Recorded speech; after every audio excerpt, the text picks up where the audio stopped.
Broadcasting from deep within the heartland of free America, where liberty still shines bright. You're listening to On the Move with Mac Worley III.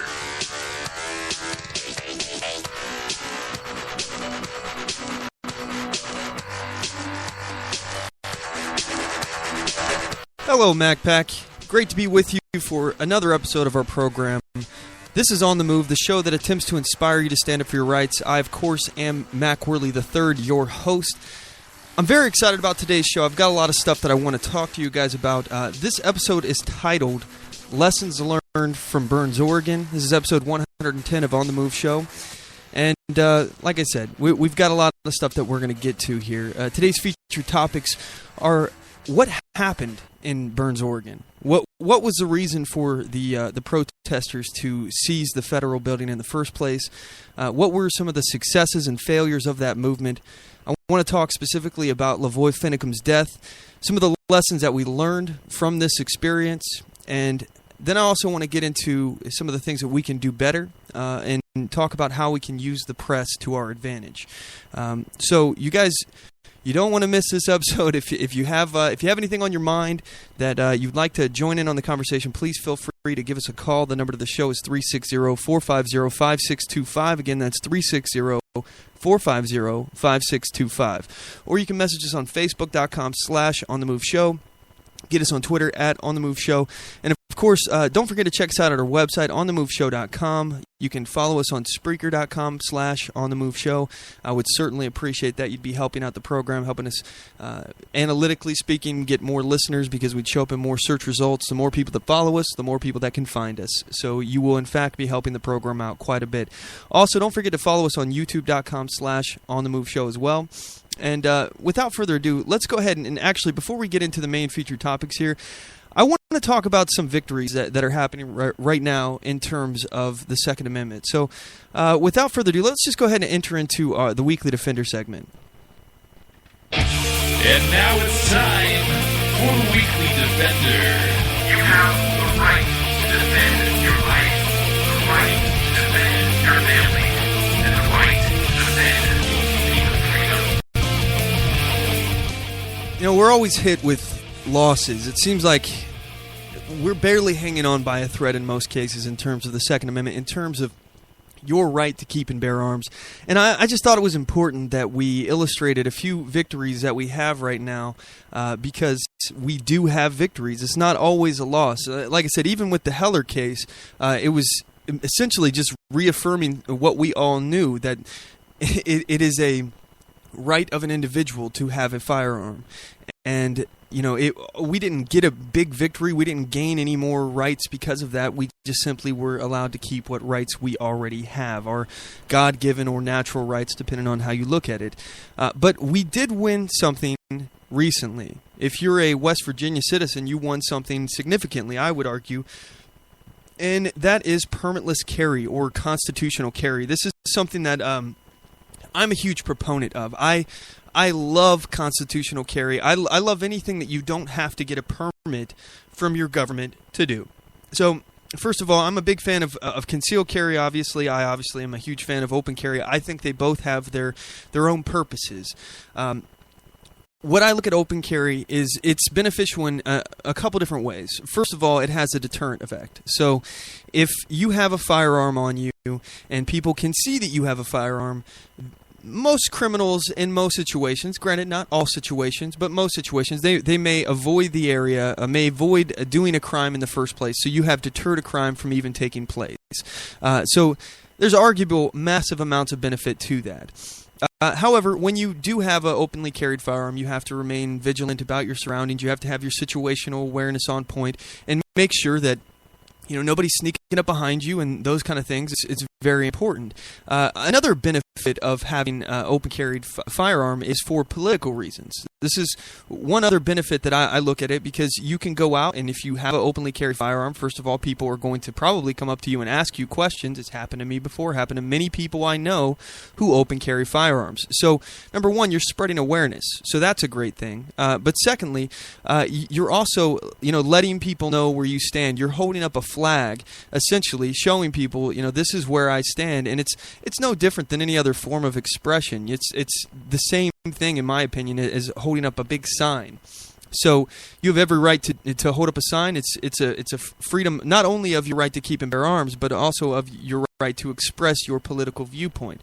So it does serve those purposes as well.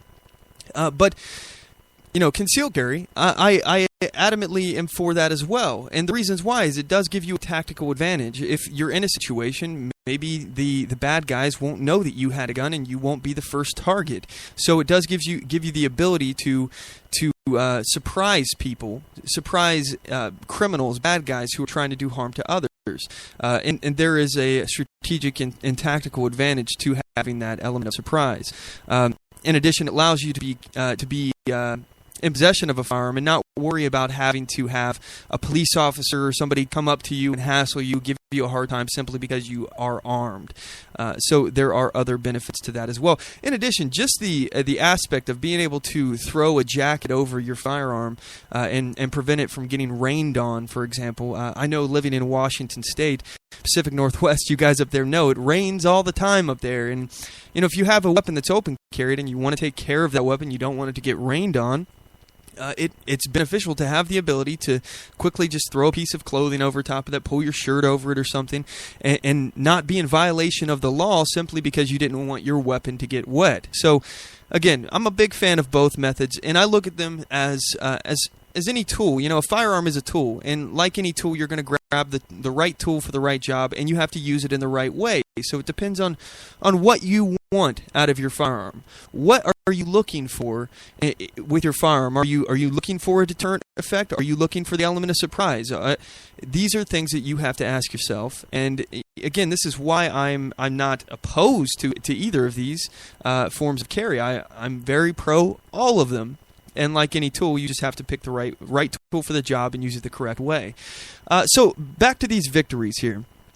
First of all, in West Virginia, the legislator overrode a veto for the permitless carry. So this is an article on wvpublic.org by Ashton Mara, written on March 5th, 2016. It says, Senators joined in the House of Delegates in a vote to override Governor Tomlin's veto of a bill that would allow anyone over the age of 21 to carry concealed without a permit. The Senate voted 23-11 during a Saturday morning floor session. The House had voted on the measure on Friday. Along with removing the current permitless and safety training requirements to carry a concealed weapon over the age of 21, the bill also puts a provisional licensing system in place for 18 to 20-year-olds and includes a $50 tax credit for anyone who goes through the permitting process.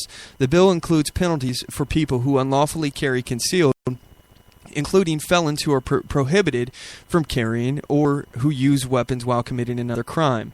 Tomlin vetoed the bill Thursday during a ceremony at the Capitol, surrounded by law enforcement officers from across the state. In his veto message, Tomlin cited public safety concerns. Law enforcement also pointed to the bill's language that would not just allow people to carry a concealed firearm, but also other weapons like knives and brass knuckles. A recent public opinion poll conducted by the West Virginia firm Orin Strategies found 71% of likely voters in the state believe people should have to get a permit in order to carry a weapon. See, that's the beauty of a public poll, is that it doesn't matter what the public thinks about your rights. Again, there's no such thing as a public mind. There's no collective consciousness. All of these thoughts that are going on in a public poll, they're being expressed from individuals who have opinions, and they have every right to have their opinion. However, that right to have their opinion is an individual right, no different than your right to keep and bear arms. Any kind of oppression upon a minority of people, even if the majority disagrees with them, is called the tyranny of the majority. And when a majority of people want to take away your rights, it's simply wrong, and it goes against the purpose of this government to begin with. We know that our government was created for the purpose of protecting individual rights. So anytime it's used against that purpose, we know that it's running amok, and it's acting outside the bounds of its authority. And I mean, more importantly, if we look at the Second Amendment, it is clearly written that it shall not be infringed. It's so simple, so easy to read, and it does not make sense why we have these infringements, which is why I'm not for any kind of gun control whatsoever. Again, regarding these concealed carry permits, this is not going to suddenly make people start criminals conceal carrying more than they were before. The criminals were already doing that. And even more so, people talk about open carry laws. How it's going to be like the Wild West because somebody can open carry a firearm. It's unbelievable because, first of all, criminals are not trying to openly display their weapon unless they're pointing it at somebody, threatening somebody, holding somebody up, something along those lines. They're not trying to announce that they have a firearm, especially if it's a stolen firearm or if they're a felon and they're not supposed to have that firearm in the first place. They're going to keep it concealed. And the idea that you can pass a law making concealed carry illegal because you're concerned that criminals are going to conceal carry is just the dumbest thing I've ever heard. You're not going to keep us safer by doing that. Criminals, by their mere definition, don't follow the law. So what makes you think that they're not going to conceal carry simply because some piece of paper in the Capitol building says they're not allowed to? They're already not allowed to have the gun in the first place, yet they do. So passing this law that prevents people from concealed carrying only takes these guns out of the hands of the people who follow the laws, the law-abiding citizens, the people you didn't have to worry about in the first place.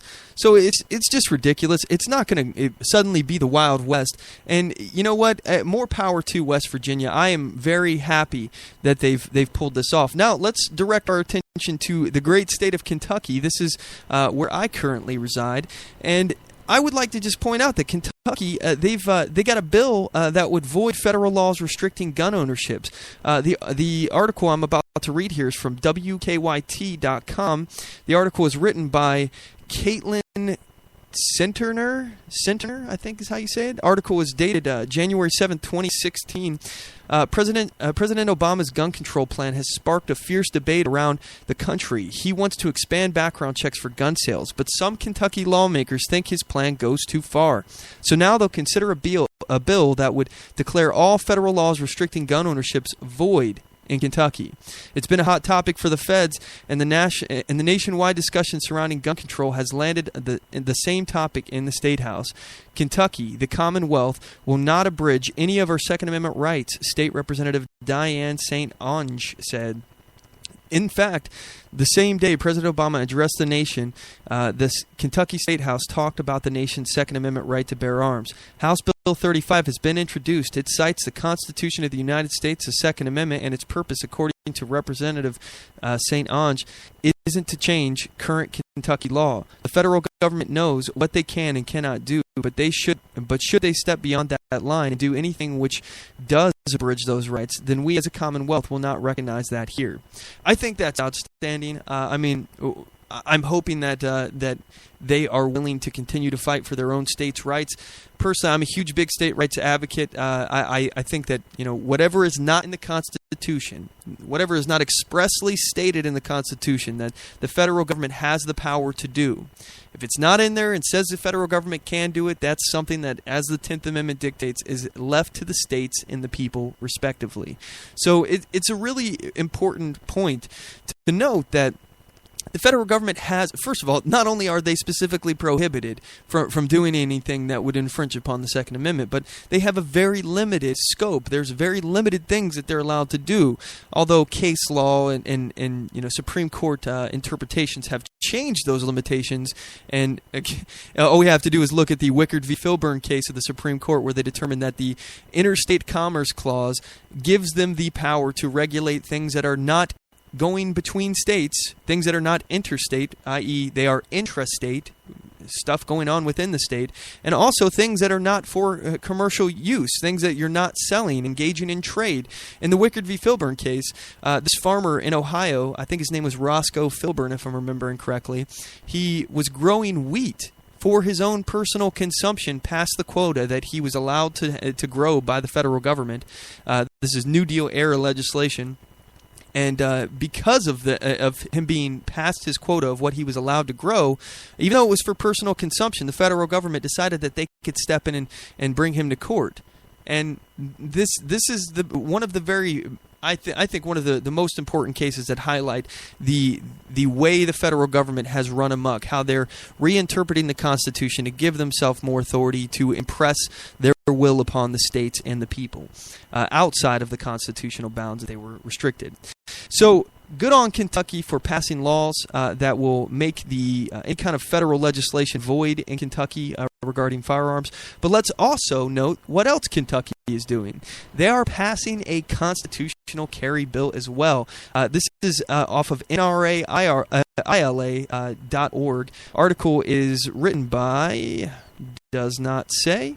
I don't know, but it's dated March 2nd, 2016, and the article is titled NRA-Backed Constitutional Carry Bill Introduced to Kentucky. The National Rifle Association Institution for Legislative Action, that's the NRAILA, is rallying support for constitutional carry legislation in the Commonwealth of Kentucky. The NRA-backed legislation, HB 531, allows law-abiding citizens to carry their firearms in the manner that best suits their needs, such as under a jacket or in their purse, without first applying for a government-issued license. The bill was introduced into the Kentucky House of Representatives by State Representatives Hubert Collins, D97. I'm not sure what that means. I think maybe he's a Democrat from District 97, maybe, and Jody Richards, D20. This was passed by Democrats? This was introduced by Democrats? This is blowing my mind. Who are these people, and what have they done with the Democrats? Anyway, the article goes on. Concealed carry permit holders are among the safest groups of citizens in Kentucky and throughout the country, said NRA spokesman Lars Dalseed. This is a long-awaited update to Kentucky's current concealed carry system that will make it easier for every law-abiding citizen of the bluegrass state to protect themselves and their loved ones. Open carry of a firearm is already legal in Kentucky. Woohoo! HB 531 expands that right by providing lawful Kentuckians with the freedom to carry their firearms in a manner each individual sees fit. More importantly, the legislation keeps the current permitting system in place so people with the permit can still enjoy the reciprocity agreements Kentucky has with other states. The bill has been referred to the House Judiciary Committee for consideration. A Senate version of HB 531 is expected to be introduced later this week. So, with that said, ladies and gentlemen, if you are interested in helping Kentuckians like myself out to get constitutional carry, to have permitless concealed carry, might I suggest that you contact the Kentucky legislatures and let them know that you support this bill. Whether or not you're in Kentucky or not, perhaps they would be inclined to listen to you and hear that you support them, and you will continue to do so long as they continue to support constitutional carry. Anyway, without further ado, we're going to go ahead and cut to a commercial break. When we come back, we're going to start talking about these issues surrounding Burns, Oregon. I want to talk about the background of it. I also want to talk about some of our lessons that we can learn from this incident, and maybe how we can regroup and do it better next time. And not that it was terrible or anything, but we can always learn from our experiences and try to make some adjustments to make it even better the next time around. So anyway, we'll be right back after this break, gang. You don't want to go anywhere. Oath Keepers is a nonpartisan association of current active duty military, reserve, guard, veterans, peace officers, and firefighters who will fulfill the oath we swore, with the support of like-minded citizens who take an oath to stand with us, to support and defend the Constitution against all enemies, foreign and domestic. So help us God. Join us at oathkeepers.org.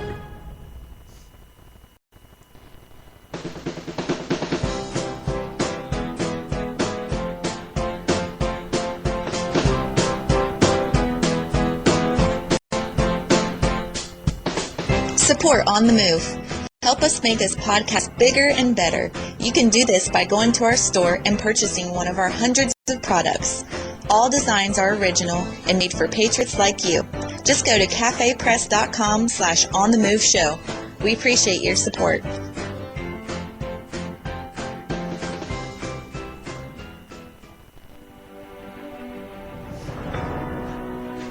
Hi, I'm Latasha Worley, and I work with candidates to creatively and effectively communicate their message to voters. I offer professional graphic design services from yard signs to flyers, from logos to vehicle magnets. Email me today at latoshaworley@gmail.com. That's LATOSHA worley@gmail.com for a quote on items for your campaign.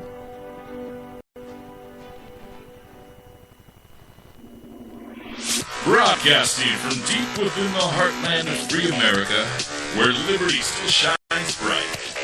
You're listening to On the Move with Mac Worley III.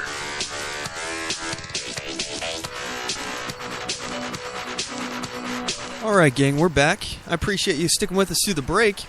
If you have anything on your mind, if there's something that you would like to talk about, please feel free to give us a call. The number to the show is 360-450-5625. Again, that's 360-450-5625. Our MacPack phone lines are open, so give us a call. Additionally, you can also message us on Facebook.com/OnTheMoveShow. You can get us on Twitter at OnTheMoveShow. I'd be happy to read your messages live on the air. And without further ado, let's go ahead and just get right into these featured topics here. So first and foremost, what happened in Burns, Oregon? What was going on? Why did the protesters seize the federal buildings? Let's actually go into this. So let's start at the beginning. The Hammond family. They are some ranchers that basically they were being they had already served a prison sentence for what they had done on federal land. Essentially, they were burning, doing controlled burned operations where they were clearing some sagebrush to protect the property that they had, because first and foremost, the federal government had failed to do that. So let's start, actually, before we get into all of the minutia around that, let's actually look at the principles behind federal land ownership. So, first of all, how much land does the federal government actually own? Well, this is an article on PolitiFact.com, and I think it's important to point out here. The federal government owns about 30% of the land in the 50 states, which approximates to about 650 million acres of land. So this land is just sitting there, and no one really owns it because it's owned by the federal government, which means it's owned by the people, and they're not really doing anything with it. It's just sitting there, and they're trying to keep it pristine, but in the process, they're also putting out forest fires and things like that, because when those pop up, they damage property. They have obviously the risk of life associated with that. So when there's a forest fire, which is nature's way of clear cutting underbrush and trees and things like that, clearing out a land so that it can get rid of all the dead debris, all the dried up stuff on the floor underneath the trees, all these dead leaves and things like that. When you put out forest fires and you don't allow them to happen, and you also don't clear cut sections of trees, and you can do this sustainably, again, and this is one of the things that the left, the eco warriors, don't seem to understand, is that trees are a renewable resource. Yes, they are renewable. I know that may seem controversial somehow, but yeah, you cut them down, you plant another one, it grows back up in its place. Well, essentially in its place, but you get the drift. It's a renewable process that you can do sustainably, which is why there are such things as tree farms, and they make a lot of money, and it behooves the owner of a tree farm to replant a section that he cuts down and go off to another area to harvest for the next time that he's harvesting, and wait until those trees that he just planted mature before he starts clear cutting that area again. So what happens when we have the federal government own this land is that no one really takes care of it, because there's no real incentive to take care of it. They don't make any money off of it like a tree farmer does when they sell the lumber. All it is actually just a burden, a tax burden, first of all, on you, the taxpayer, for the federal government to just keep this land pristine.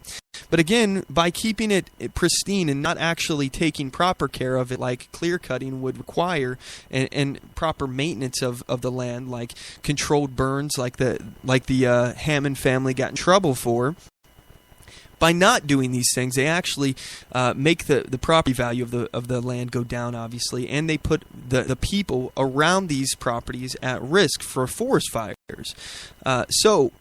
Anyway, let's actually talk what this actually is. What is this thing called when the federal government owns it and they don't properly take care of it? It's called the tragedy of the commons.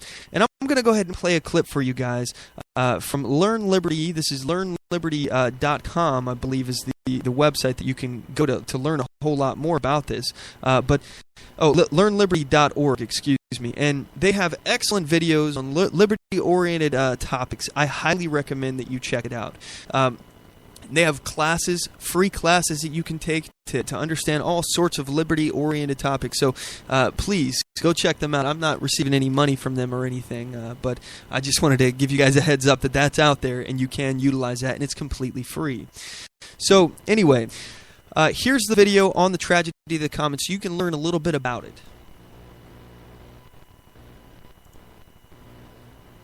The video is loading. Maybe it'll play. We'll see. I'm going to reload the page. We'll try it again. No, it does not look like it's going to play. Okay, well, I'll just go ahead and tell you a little bit about it while this thing is loading here, and see if maybe I can get it to go, because I much prefer you guys to hear it from somebody else other than me. But anyway, basically, the tragedy of the commons is, at its essence, is when you have a piece of land that's not owned by anyone in particular. And because it's not owned by anyone in particular, no one really has a benefit. No one really has a stake in whether or not it makes money, whether or not it does well, whether or not it's being run effectively. The federal employees, just like when they're managing the budget, they don't care about if they're spending the money wisely. The way they look at it is, it's not my money. You know, I don't have to save money. And in fact, as far as the way the federal government budget runs, is it actually behooves them to spend more money, because the way that the budgeting process goes is in cycles. So if you as a department, as a federal government department, if you are allocated a certain budget for this year and you don't spend your entire budget up, what will happen next year is they'll say, oh wow, they didn't need that whole amount of money in their department. So as a result, what we're going to do is lower the amount of money that they get next year. So it actually hurts these departments in the federal government to actually try to be frugal and save money and lower costs and things along those lines, because then next year they get less money back in return. So what they do is they spend all their money on what they want, or what they need, what they absolutely need. Then they get what they want, and if they have any money left over, they'll just spend it on a $100 hammer, or you get the drift. They just spend the money because next year they want not only to get what they had already, but they also want to get the increase associated with the budget increases. So again, it actually hurts your department if you don't spend all of your budget. So it's the same concept essentially with the tragedy of the commons, except in this case, if we're talking about a piece of land, it actually costs money. You have to spend money to take care and maintain this piece of property effectively. They don't have the same incentive of trying to make money off of the land. So basically, they just don't take care of it, and they don't want to spend the time, money, resources, manpower, all of these things to take proper care of the land. So it falls to disarray. So let's go back to the Hammond family. What did they do? The Hammond family, they were accused. Now, I want to put this in all fairness. I want to put the accusations that surround this issue out there, so you guys can decide what you want to believe. But the Hammond family was accused at one point of poaching and setting a fire to cover up their poaching. Now, I don't know what to believe about this, but what I will say is that they were convicted to 5 years. Now, there's an associated statute that requires them to have a longer sentence, and it's the reason why it's basically arson that was committed on federal property. And long story short, this was put in place because of the Oklahoma City bombings, and it's actually considered an act of terror. So the Hammond family, they weren't actually sentenced to the full amount that they were supposed to be sentenced by the judge, because he looked at the spirit of the law instead of the letter of the law, and he determined that they weren't terrorists. They were just trying to clear cut the land. Trying to burn the land. At one point, the fire did get out of control and burned up a whole lot of acres, but they managed to get it under control. So, point being, they served time, they got out, and then they were prosecuted. Well, not really prosecuted again, but the new prosecutor determined that they didn't meet their mandatory minimum sentence for the crime that they supposedly committed, even though, by the way, the federal government did say that the land is actually increased in value. It's actually worth more as a result of what they did, the controlled burns. So it's not like they damaged the property, they're setting fire to buildings or things like that. We're talking about sagebrush in the middle of fields. That's the kind of area that this is. So anyway, so now they're going back to jail. So this is where the Bundys come into play here. And first of all, it should also be noted that the Hammonds said no. They did not want the Bundys to get involved, and they from what I understand, they were saying that they don't want anybody to protest over this. They just wanted to do their time, as far as I was concerned, as far as they were concerned. This is what I understood it to be. Perhaps I'm wrong. Maybe they changed their mind. But when this first happened, this is what I was hearing. So I want to actually read an article here associated with this. TheGuardian.com. They're talking about how the Hammond family feels forgotten in the Oregon standoff. This article was written on 17 January 2016 by Sam Levin in Burns, Oregon. So the article says, when Susie Hammond talks to her husband Dwight on the phone, the short calls are often filled with moments of silence. Dwight, who celebrated his 74th birthday on Wednesday, is locked up in federal prison in Southern California, more than 800 miles away from his home in Harney County in eastern Oregon. He can't hear very good on the phone, said Susie, 74, sitting in the living room of her house on a snow-covered street in the small town of Burns. Because neither wants to upset each other, they do not discuss their struggles. If he thinks I'm going to be worried about him, he doesn't talk about it, said Susie, her eyes welling up. I do the same, so there's kind of dead time on the line. It's very hard. 2 weeks ago, Dwight and Susie's son, Stephen, 46, began a 5-year prison sentence for arson offenses. Prosecutors said the two ranchers committed on federal land. Their imprisonment inspired an armed militia of right-wing activists most from outside Oregon to storm a federal wildlife refuge in protest of the land use regulations and treatment of the Hammonds. So this is what all took place. That's the backstory. So essentially, these they call them right-wing militia groups. I would consider these guys concerned citizens who are tired of the federal government trying to impose their will on ranchers. Ranchers are getting mistreated. If you Google mistreatment of ranchers, you're going to find a lot of different articles. I highly recommend you go through this just to get an inkling of how the ranchers are being treated in America today. And more importantly, why the hell does the federal government own all of this land? Why? Why are they in control of all of this property? They're not utilizing it properly. It's falling to disarray. It's causing danger to everyone around it, which is why the Hammonds were in the process of doing a controlled burn to keep their property protected from fire, because the BLM refused to do it themselves. So why does the federal government have this? It would be much more effective to have this land in private hands than it would be for the federal government to have it, or at a very minimum, put it in state hands. I'm personally not a fan of even any government whatsoever, because I think that it does have a tragedy of a commons when you're actually involved in the situation. Another thing about the tragedy of commons, by the way, is that in terms of ranching, what you'll have is ranchers who, if they don't necessarily own the land, they're basically competing. If it's a public lot and they have other ranchers who are grazing their cattle on the same land, they compete against each other to feed their cattle on this property.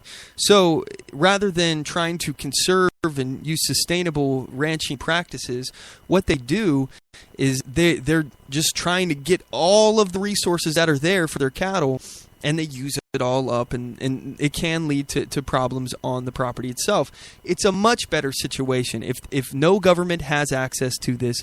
It's not a commonplace land that anyone can access. It's a private property. That way that whoever owns it, they have the stake. They have the interest in making sure that the property is properly utilized. And it's harvested or grazed sustainably. Those are the practices that are associated with private use. You as a private user, a private owner, are going to know how best to use your property. And if you misuse it, that's on you. That you're the one that's going to have to pay the price. You're the one that's not going to be able to have any land to graze on next year if you use it all up this year. In addition, if you buy a piece of land and you don't need to use so much of it, you can sell little allotments to other farmers, other ranchers, to come in and graze their cattle on your property as well. So there are benefits. There's major benefits to having a private system like this.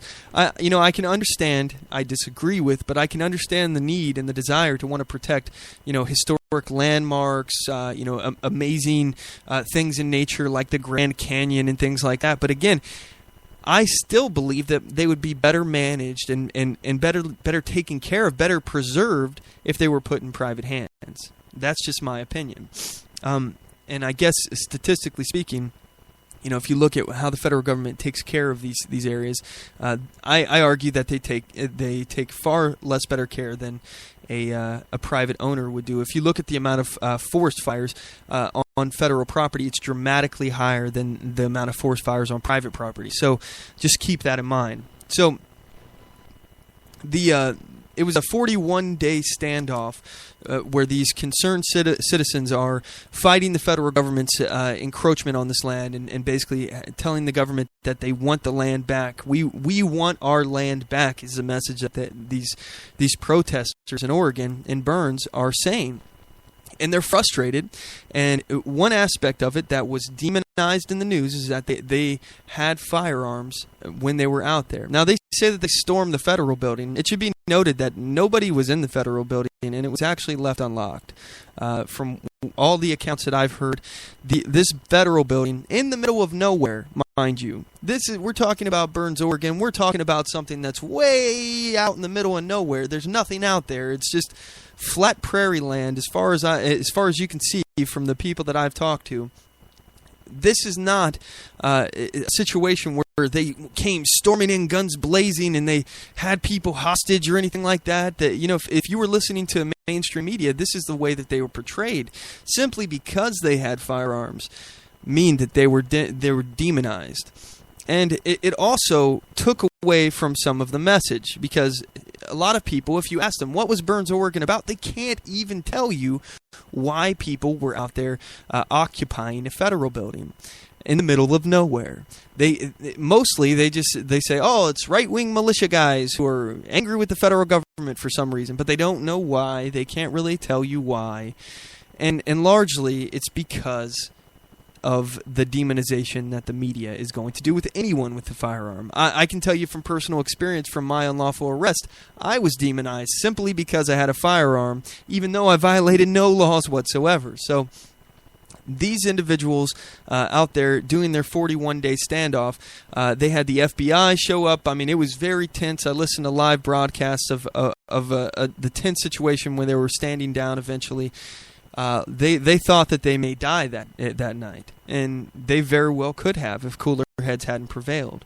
So what we're going to go ahead and do now is we're going to cut to a commercial break, and when we come back, I want to talk about the successes and failures of this situation, this standoff in Burns.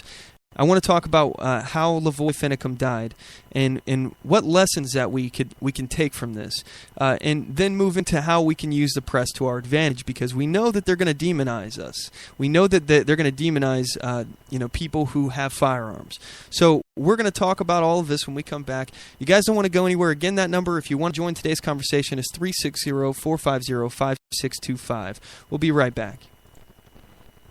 I do solemnly swear that I will support and defend the Constitution of the United States of America against all enemies, foreign and domestic, and that I will bear true faith and allegiance to the same, and that I take this obligation freely without any mental reservation or purpose of evasion, pledging my life, my fortune, and my sacred honor. So help me God. Join us at oathkeepers.org.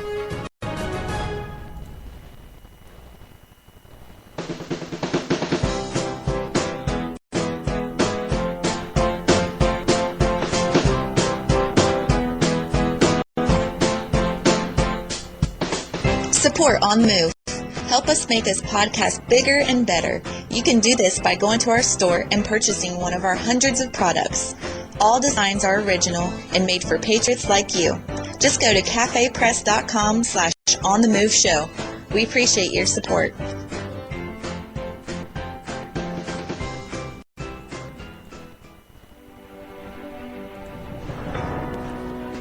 Hi, I'm Latasha Worley, and I work with candidates to creatively and effectively communicate their message to voters. I offer professional graphic design services, from yard signs to flyers, from logos to vehicle magnets. Email me today at latashaworley@gmail.com. That's LATOSHA Worley@gmail.com for a quote on items for your campaign.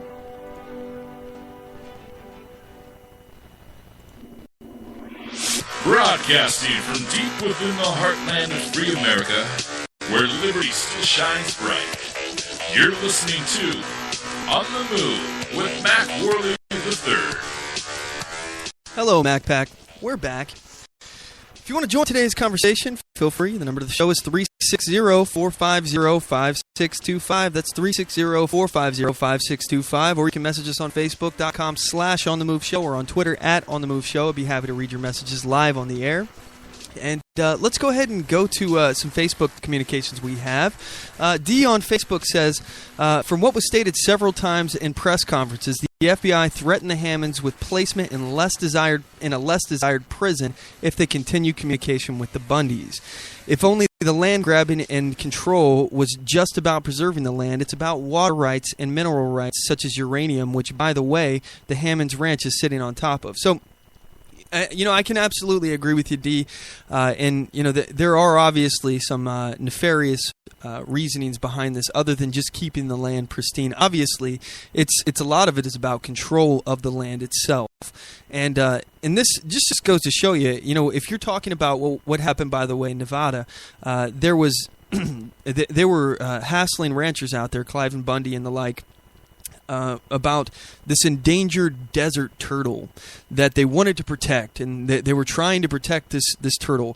And the way that they protected it is they actually slaughtered a whole bunch of them. So that it's obviously not about the turtle. They said that they couldn't sustain the population out there, so therefore because they couldn't take care of these turtles, they killed them all. The BLM actually killed these endangered turtles. So it's not about the issues of keeping it pristine. Again, they'll use that as an excuse. They'll give the eco argument, the green argument, and try to cover up their tracks of what they're doing. But largely, this is just about control over resources, and also to choke out these ranchers. I really think that the federal government does not like the ranching culture in America. So it does concern me, but. Basically, one of the things that I want to get to here is the next aspect of the feature topics here. So, what actually led up to LaVoy Finicum's death? And again, we're going to talk about some successes and failures of this. So, LaVoy Finicum, he was, in my opinion, I think he was lured out, or they at least took advantage of him being drawn outside of the refuge. LaVoy Finicum traveled on this. It's a road out in the middle of nowhere. He was leaving the refuge out in the middle of nowhere, mind you, and he was ambushed by the FBI. And I believe that he was murdered unjustly. Based upon what I'm seeing in the video, I now believe that the first thing that dropped him, if you look at the video, you can watch. It looks like he maybe reached down. Again, the video that we get from the police is either a drone or helicopter footage. I'm not sure what it was, but there's no audio, and you can't really see very well. It goes in and out behind trees, and it's from way far away. It's not the best video, and we know that during this incident, the witnesses involved, the people in the vehicle, were rolling film, and they say that the video was confiscated by the FBI, and I believe them. And if it does come up, if it does show anything in the future, it will be, way, way, way far from now, like a year from now or something, when the video is finally released. That's what happened to me when they took my video when I was arrested. They withheld my video. By the way, they had access to my video. This whole process with my video, they said that, we can't access your phone because you've got a password on your phone. I have one of those pattern passwords on my cell phone, which is what I had my video on, and my screen automatically locks. So they said, we can't access this video, so we have to keep it in custody, essentially punishing me.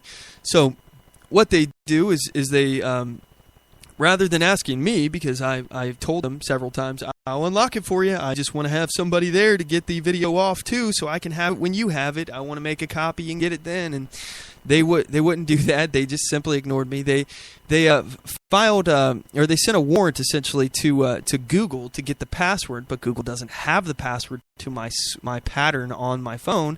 So obviously that didn't work out. And I told them it wasn't going to work out, and I told them several times that I'd be willing to open it, and I just need to have a third party there to get the video off, so we both get it at the same time. I don't want that video disappearing. All this process, every time that each step along this process, it takes like roughly 3 months or so between court appearances, and they're drawing this thing out. I have to keep waiving my right to a speedy trial over and over again. So, long story short, they ended up having access to the video. We have proof that they made a copy of the video from my phone within hours of my arrest. So the prosecutor lied about having access to the phone and continued to make me waive my right to a speedy trial. Otherwise, without that video, it's me versus like 7 police officers' word of what went down there. And, I had the video proving that I was on a public sidewalk when I was arrested for trespassing. So, pretty unbelievable. But, if these videos that actually illustrate and show from their point of view LaVoy Finicum's murder show that he was A, shot, which is why he could have reached down to his left side, or B, shot after he was tased, because I believe that was the first thing that took him down was a taser. If these are released and show that, I don't know what will happen. I don't even think the media will cover it at this point. People are so much asleep. It will probably get covered within alternative media like my show and other shows out there. But who knows? And if the video was there and it showed that the FBI did no wrongdoing, did nothing wrong at all, you better believe that we would be seeing that in the news. If there was anything exonerating the FBI's actions, it would already be out there. So, LaVoy Finicum, he died, and we need to actually address here how we can learn from this. I don't want his death to be in vain, because I believe in the cause that he was fighting for. He was a liberty-oriented kind of guy. I have a lot of respect for the people out there in that movement. I've made my comments before. There are some tactical things that I would have done differently. But let's actually look at the successes and failures first of all. What were the first successes? Well, it did bring some attention to it. That is also commingled in with the failure as well, because the message, I believe, was taken away a little bit. They kind of got nerfed a little bit in what they were attempting to do in branding their message. You have to look at this as a marketing technique. Because they had firearms, the media demonized them. So their message did get kind of taken away in the process. It became about them having firearms and less about them being there, what they were there for, which was to protest the federal government taking this land and abusing the ranchers in such a way. So it did take away from it in some aspects, but it did. I think it mobilized even more people to the support of the ranchers' plight and to the support of this cause. And we also have to talk about some of the failures here. Obviously, LaVoy Finicum died, and that is a loss. It's a major tragedy. In addition, here we have Nevada. Rancher Cliven Bundy. He was arrested by the FBI and he's currently in jail. He was, let's see, this is an article on OregonLive.com. He was on his way out to the Burns protesters. He was hurrying out there, and the FBI picked him up at the airport.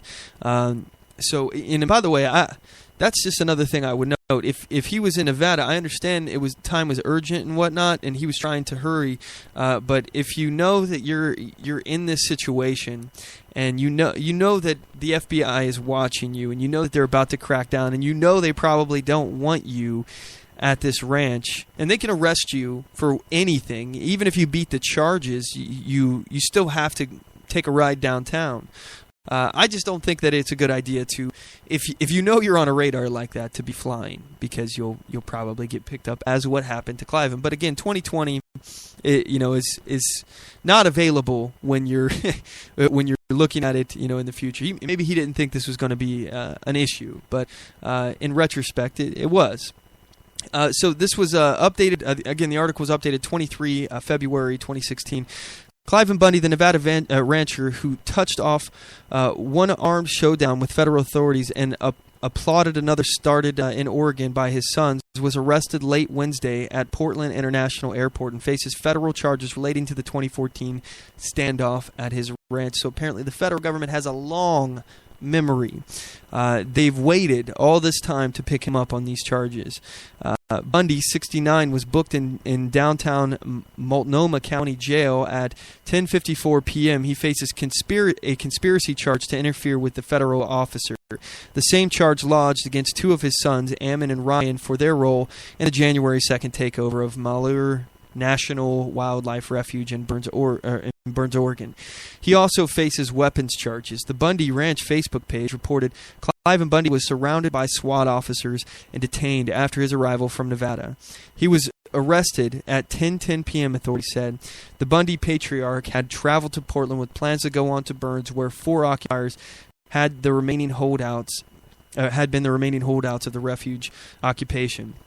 So, all right, so let's look at this as far as lessons learned. Number one, this just goes to show you that the federal government is omnipresent at this point. They are everywhere. They are everything. They are legion. They know what you're doing. They know what you're thinking. They know where you're going. They are tracking you, and they're probably listening to your phone calls, in addition to the spies that they've planted into this organization and we know about. So it's important to note that everywhere that we look, the federal government is sticking its nose in our business. And with the NSA spying program and all of these things, I have a healthy distrust of not only my government but all governments in general. Because, as I've mentioned before, governments are an immoral force. They have killed more people in history than any other unnatural force. So if anyone should be distrusted, it should be the federal government. So let's try to actually find out some of the weaknesses in the strategy of taking this refuge. What are some of the things that we learned? Well, number one, I think it was a mistake. Again, I'm not trying to give them a hard time or talk negatively about this movement, because I 100% support what they're doing. I even support their right to be armed. But I think that it was a mistake, first of all, to be in Burns. One thing that I want to look at here is the Occupy Wall Street movement and what happened during that. They essentially took over federal buildings and Capitol buildings and things along those lines. They had part of that movement was in Wisconsin, where they took over the Capitol building. They also they were taking over all sorts of public areas, and they were doing so unarmed.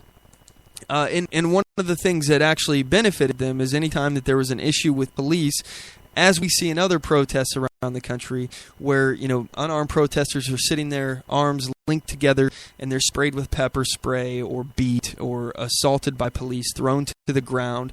Those kind of things, it gets on the news. So I think the first mistake from what happened, what we can learn about this, is number one, not to do this kind of standoff in the middle of nowhere. We can go after symbolic targets, not not go after as far as attack them or something along those lines.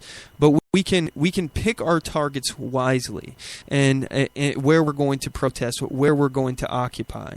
So what I think would be a good spot, this is just my suggestion, because from what I understand, the governor of Oregon is who actually called the FBI about this and brought them out there, actually recommended that they came out.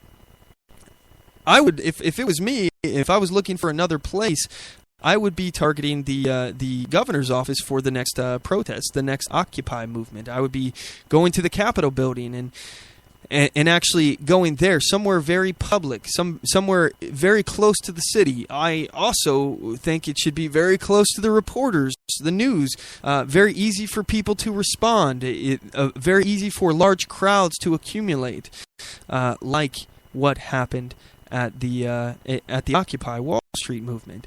I think that way, and if we're unarmed in the process. Now, I believe in your right to be armed. I believe that you have a right to be armed in public spaces.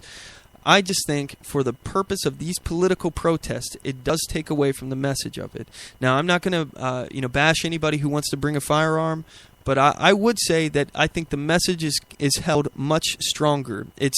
You stay on point on the message much easier. You don't get demonized from the media. It doesn't become there's an armed standoff between these people. It's not called a standoff at that point. It's called an Occupy movement. Unarmed, peaceful protesters occupying a public space. And there's reasons why I think this is much more effective, because ultimately, number one, you are in Wi-Fi range. If you're in most Capitol buildings have Wi-Fi, so you can live stream what's happening. That was a big problem because we know that the FBI has these videos from what happened during LaVoy Finicum's murder. And again, he was in the middle of nowhere, traveling from A to B, and on this long route where apparently there was either a dead zone or the FBI had the technology to cut the cell phone coverage for these people. During this transit, they had no means of communication. They could not live stream. They could not send messages. They couldn't do any of this stuff. And all they had access to was the phone recording on their phone, saving it directly to the device. And the FBI can just take that. So in a Capitol building or in a city, those kind of things, in a federal building, in a city, those kind of places not only are good symbolic places to occupy, but also they have access to Wi-Fi and they have access to your cell phone coverage, so you can actually live stream and get your video out. It's close to the press, and it's also close to the people, population centers where people can come and join you. So I think those are some really good benefits associated with that. I want to talk more about this. We're going to go ahead and cut to a commercial break, though. When we come back, we're going to talk more about the lessons learned. I actually want to dive a little bit into the Art of War, Sun Tzu, talking about some of the things that he was mentioning in regards to how to fight a war. This is not a war of guns and bullets. This is a war of ideas, and we need to understand what strategies we can best use to win this war for the mind, win these idea wars, and or info wars, as Alex Jones says. So we're going to cut to a commercial break. If you're listening on the 405 media, I would appreciate if you guys would stick with us through the commercial break to the next hour of the program, and you can do that by listening on Spreaker.com/OnTheMoveShow, or you can get us on our website, OnTheMoveShow.com. So anyway, we'll be right back. Oath Keepers is a nonpartisan association of current active duty military, reserve, guard, veterans, peace officers, and firefighters who will fulfill the oath we swore, with the support of like-minded citizens who take an oath to stand with us, to support and defend the Constitution against all enemies, foreign and domestic. So help us God. Join us at oathkeepers.org.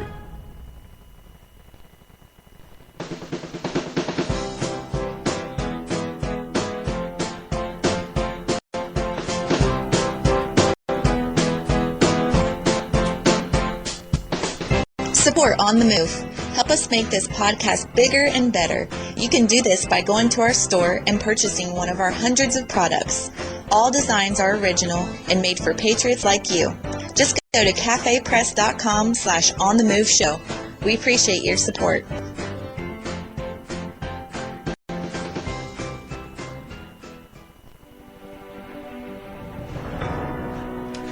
Hi, I'm Latasha Worley, and I work with candidates to creatively and effectively communicate their message to voters. I offer professional graphic design services, from yard signs to flyers, from logos to vehicle magnets. Email me today at latashaworley@gmail.com. That's LATOSHA Worley@gmail.com for a quote on items for your campaign.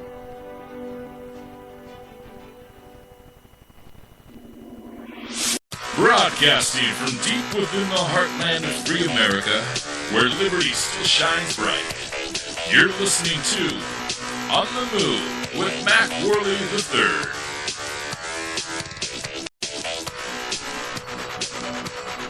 Hello, gang. We're back.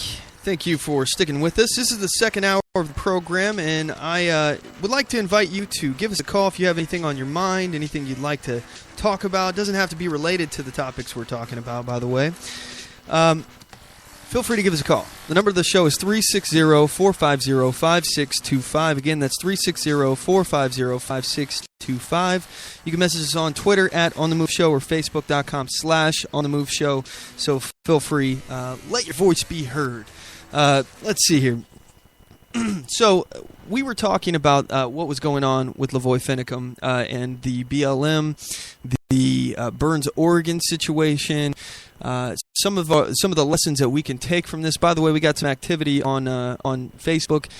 D says the BLM are not law officers, and D has a comment here on my suggestion as far as going to a more public place. I'm thinking here. She says, I disagree. If they would have taken over a more public place, the government would have put an end to the occupation much faster than they did, which in turn would give less time to get the message out. She said the refuge was symbolic because it was a location of the land that was stolen from over 100+ ranchers, and the Paiute, oh man, I'm going to say this wrong, Paiute tribe, but maybe I'm sorry, I messed that up. I can't read good. Sorry about that. Okay, I mean, I get the symbolicness of that, and I don't disagree.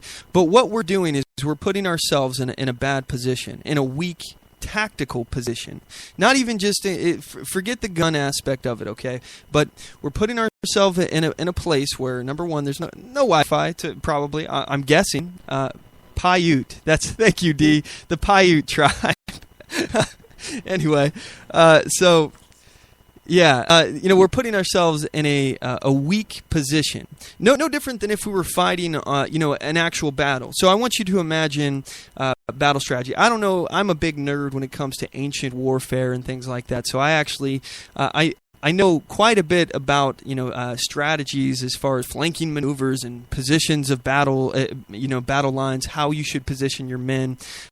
Just because I'm a nerd and I research these kind of things. So, imagine putting yourself out in the middle of nowhere where you have access, or you have very limited access to reserves. All right, that's what having access to a population is to people. If people can easily come to your aid to the protest or to the Occupy movement, then you have access to people to resupply your ranks.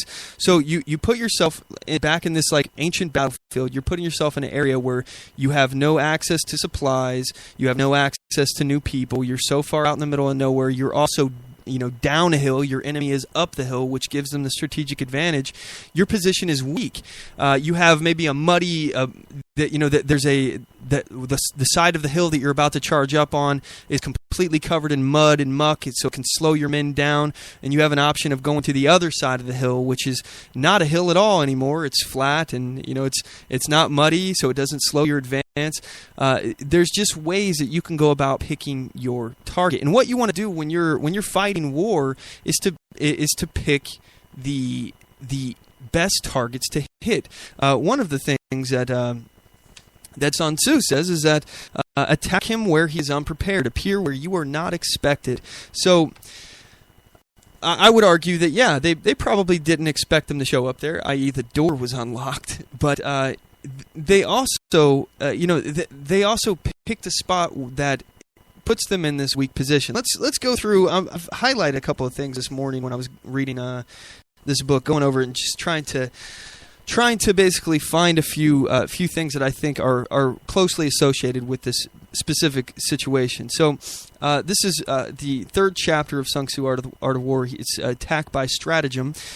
He says, to fight and conquer all your battles is not supreme excellence. Supreme excellence consists in breaking the enemy's resistance without fighting. So the idea of bringing a firearm there, I've mentioned this before, is that you're prepared to fight if you have to. And one of my main things, and let me just actually mention here before we get back to Sun Tzu, you were saying how that they would give them less time to get the message out. So this goes to our featured topic about how to use the media to our advantage. The media loves to cover police brutality. They love to cover that. And what would have happened? It would have probably not have been an FBI situation in the middle of nowhere, even if they somehow managed to collect the cell phones or recording devices of all the people involved in the Occupy movement. You're in a city. There was other cameras, other people. You're not going to be able to get all the bystanders' phones, and you're not going to be able to stop the video from getting out as they did with LaVoy. But in terms of actually trying to get these people, you said trying to actually pull the protesters out, the occupiers out. If it was a city federal building. I look at this as a win-win. Number one, if the police leave you alone and allow you to continue your Occupy movement, you have the time needed to get the message out. Number two, if the police quickly come in and silence your movement and they throw you in jail, number one, if you are if you're not resisting, physically, if your resistance is passive resistance, i.e., you're holding onto a pole, you're linking your arms with your fellow protesters, you're hanging on to something, you have your arms crossed and locked, and it can take up to 5 or 6 people to actually pull one man's arms from a locked position like that. So this kind of passive resistance, it has a huge effect, and we know what the police do. We know how the police react to these kind of situations. They don't know how to react to peaceful protest. They don't know how to react to, and this is not just a police problem, this is a government problem. They don't know how to react to nonviolent struggle. But again, the media loves to cover this stuff. The media, even if they disagree with your cause, they will show and illustrate what is happening to you because it's something that would benefit their ratings. People don't like seeing that kind of stuff. So if we saw within the college campuses, I remember seeing so many times this scene of these college students sitting on a curb, arms linked together, and they're not moving as in the officers are instructing them, and this officer just casually, nonchalantly just walks by and sprays their faces completely covered in pepper spray. And that image is all over the internet. That is one of the most striking images that you can have. This is how you use the media, is you get these kind of images out there. The same way, and I say this all the time about how Dr. Martin Luther King Jr. did, people weren't joining his movement in the kind of masses that they were before they saw these images of them getting beaten and pummeled in the street by the Democrat sheriffs in the South. They didn't care because they didn't see what was going on. But once the images were brought into their living rooms, suddenly it made them feel really uncomfortable. And that's the uncomfortable, that feeling of being uncomfortable is what we want to put on other Americans out there who don't know about the situation. Number one, you want to control the message, because the message is very important to get out there. You don't want to dilute it by having it be about armed standoffs and things along those lines. Again, I support those individuals, their right to be armed. I just think as far as effectiveness of what they're trying to do, I think it's more effective if we do not have firearms, because that will mean that the police won't be first of all called an armed standoff. The police will likely be less likely to respond with firearms. They'll be out there with the less than lethal weapons, rubber bullets, smoke gas, tear gas, those kind of things, water cannons, pepper spray, tasers. That's the kind of things that we can expect in that scenario. And if it's in a public building, in a city, more people can come and go from the Occupy movement. The Occupy movement was allowed to go on for a long time. I mean, it seemed like it went for months, didn't it? I don't remember exactly how long it went, but it went for a long time. It was in the news all the time. So I think it's win-win either way, you're putting yourself in a position to win no matter what.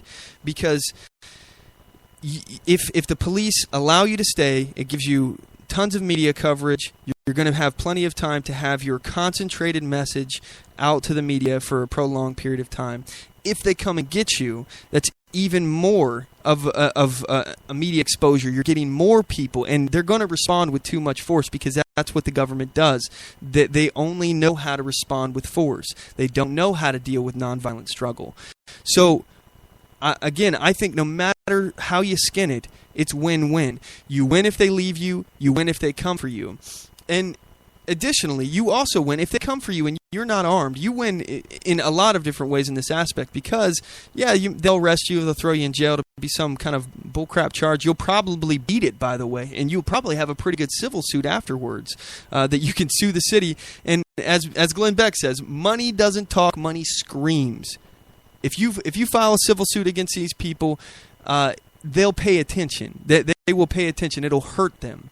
So the thing about it is that the charge will be less if you don't have a firearm with you, which means that you're going to be more inclined to be able to go right back. As soon as they let you out of prison or jail, that would be what it was. As soon as they let you out of jail, you'll probably get out on bail within the same day, and then you'll be able to go right back out and do that again, or go to another area. These are the things, if we continue to keep pressure on them like this, then they can't ignore it. And the more pressure we put on them, the more aggressive they're going to react. Again, they only know how to react with force. So again, I support. I'm trying to look at some of the ways that we could do this to allow us to have continued pressure. Because what we have now is the people that were out there are in jail. They're in jail, and you've got conspiracy to interfere with law enforcement. You got weapons charges. All of these things, they're trumped up charges. This does not serve us to have our leaders of these kind of movements in jail, locked up and out of the movement, and who knows for how long. They could go to prison. They could be in prison for decades. This wouldn't be the case, though. It just simply would not be the case if there were no weapons involved. And And by the way, LaVoy Finicum, if what I am saying, if my suggestion, if we did that, LaVoy Finicum would likely still be alive. I don't think any of you would argue that. And again, I'm not disparaging anyone. I'm not saying that I'm better than anyone else. No, I have the benefit of 20/20 hindsight. But the fact is that this protects our people, and that's what we have to worry about, is our people. We want to live to fight another day. Not every single hill is worth dying for, but if we can put up a fight for every single hill, and then abandon it at the right time and move on to the next one and keep the pressure on, we can make some real solid change. We can actually control the media narrative, and we can control the reactions that we can expect from the police, from the government. And that's one aspect of Sun Tzu's Art of the War, is that Art of War, you want to control your enemy's movements. You don't want your enemy to control you. By being out in Burns, they had a lot of control over our movement. If we are inside of a city, we have access, because all they had to do was cut off a couple of highways, and they stopped people from coming and going. That's how they got LaVoy. So if we're in a city, inside the city, there's not a whole lot they can do other than set up an effective perimeter around the building. But again, it's not going to be the same kind of reaction. It's not, because if no one's armed, they're not going to be as openly militaristic in their approach, at least not initially. So let's go back to Sun Tzu, The Art of War here. Sun Tzu says, a skillful leader subdues the enemy's troops without any fighting. He captures their cities without laying siege to them. He overthrows their kingdoms without lengthy operations in the field. So, one of the things about this incident with the Burn standoff is it lasted 41 days. It doesn't have to be as significant of investment of time as that to have media impact. By the way, if you notice, the media has a very short attention span. So if you keep giving them something to look at that's new and different, give them changes and developments in the story, we can utilize the media on our behalf. So for example, we occupy one federal building for a couple of days, then we switch and hit another one very quickly, and then another one, and then another. If you keep moving it down and you keep throwing wrenches into their programs, it will have a dramatic impact, and you'll continue to control the news cycle so that the news is still paying attention to you.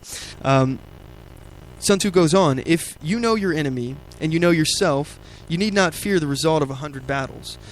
And I think that we have a pretty good idea as to the enemy that I'm talking about here, the federal Leviathan, the government that thinks that they can just shove you around and use force and show up with their rubber bullets and batons and tell you what you're going to do in violation of your rights. We know what this government will do. It's easy. It's easy for us. So we put them in a position that it's lose-lose. If they don't come get us, it helps our message. It helps us to continue to peacefully protest and do what we came there to do. It helps us recruit more members. It makes the police and the government appear weak because they're not doing anything about us out there. But in addition, if they do come for us, it's even better because the charges are going to be weak if we're peaceful, if we're passive resistance, we wage non-violent struggle. The charges that they give you are going to be it'd be misdemeanor at most. As long as you remain nonviolent and you have video out the wazoo, live streaming through Wi-Fi, hundreds of people there because it's in a city, easily accessible. Even if people aren't there to support your cause, because it's easy to access, they'll probably go there just to check out, hey, what's going on? I heard something's going on downtown. Let's go take a look. So these are the kind of things that I'm talking about. So Sun Tzu goes on. He says he wins battles by making no mistakes. Making no mistakes is what establishes the certainty of victory, for it means conquering an enemy that is already defeated.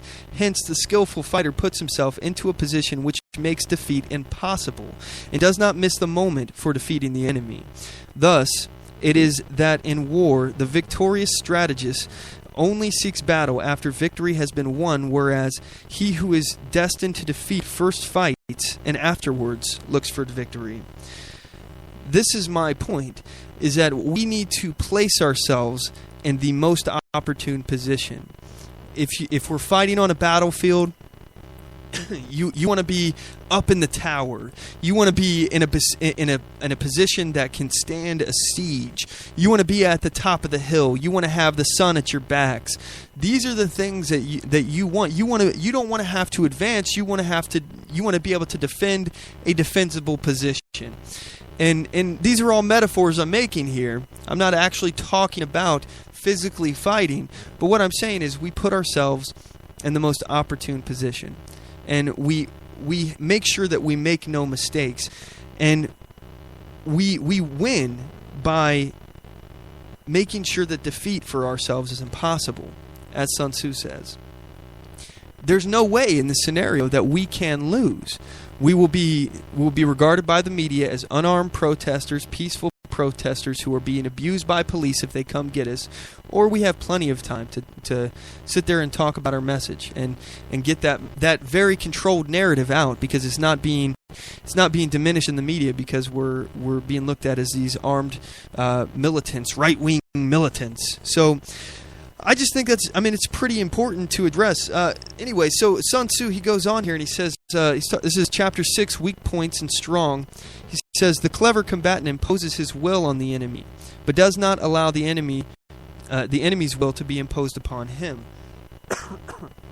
So I think this is This is an excellent point. And this is what I'm talking about.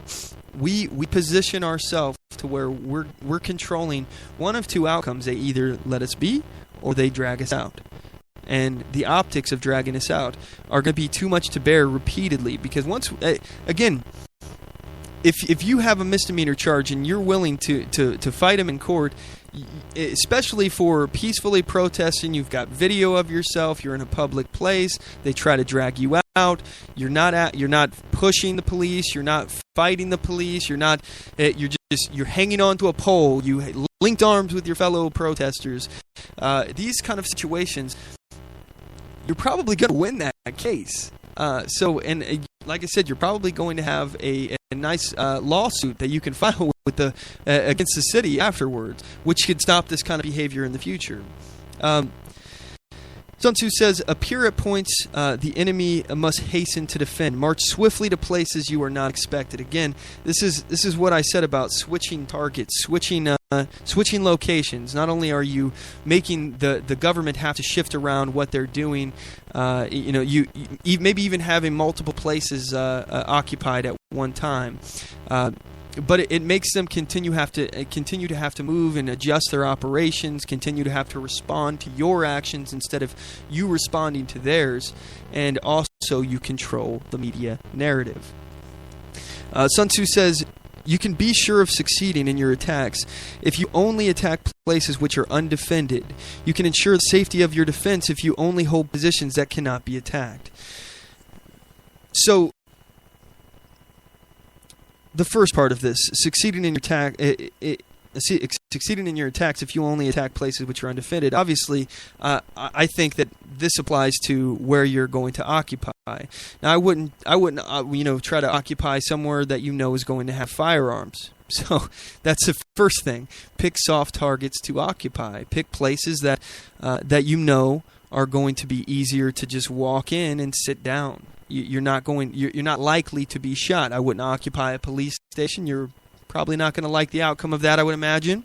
But occupy very public and prominent places that aren't really armed to the teeth, and you should have a measure of safety because of its public availability, especially if you have video rolling. And again, that's one of the benefits of being in a city. And you can ensure your safety, you can ensure the safety of your defenses if you hold positions that cannot be attacked. By being so public, they can't assault them like they did out in Burns. Because, that was an armed standoff. That had to have been a very scary situation. Like I said, I listened to the phone calls. Gavin Simon had them call him during a standoff with the FBI, and it was tense. These people thought that they were going to die. Sun Tzu goes on. He says, the art of war teaches us not to rely on the likelihood of the enemy's not coming, but on our own readiness to receive him. Not on the chance of his not attacking, but rather on the fact that we have made our position unassailable. And that doesn't necessarily mean that the position is unable for them to get at, but it's unable for them to get you without the media scene, without the public being able to see, without your videos being online about it. They can capture your video out of your hands, but it's not going to matter if you've already streamed it to the internet. So these are important things that we can utilize. We put ourselves in these very strategic positions to protect ourselves. Let's see here. Chapter... what chapter is this? The 9 situations. What chapter is this? Terrain, I think? Maybe. Hold on. Chapter 11, 9 situations. He says, begin by seizing something which your opponent holds dear. Then he will be amenable to your will. Soldiers, this is another aspect here, but as far as places that your enemy holds dear, one of the things that I would say is that federal buildings, if you're protesting the BLM, things along those lines, I happen to know that Portland has a BLM office, at least I remember, if I'm remembering that correctly. So you could go occupy that office. You could go occupy, things that have symbolic importance but are closer. And I understand symbolic, believe me, I get the symbolic importance behind the site that they picked. it doesn't. In some aspects, in some respects, it doesn't make sense to travel all the way, away, maybe hundreds of miles away from the land that you're talking about. But if you want the attention, if you want all of the things I've already covered as far as the benefits behind it, I think it's worth it, and you pick a symbolic target. Here, by the way, Dee is correcting me here. She says Gavin Syme did not ask David Fry to call.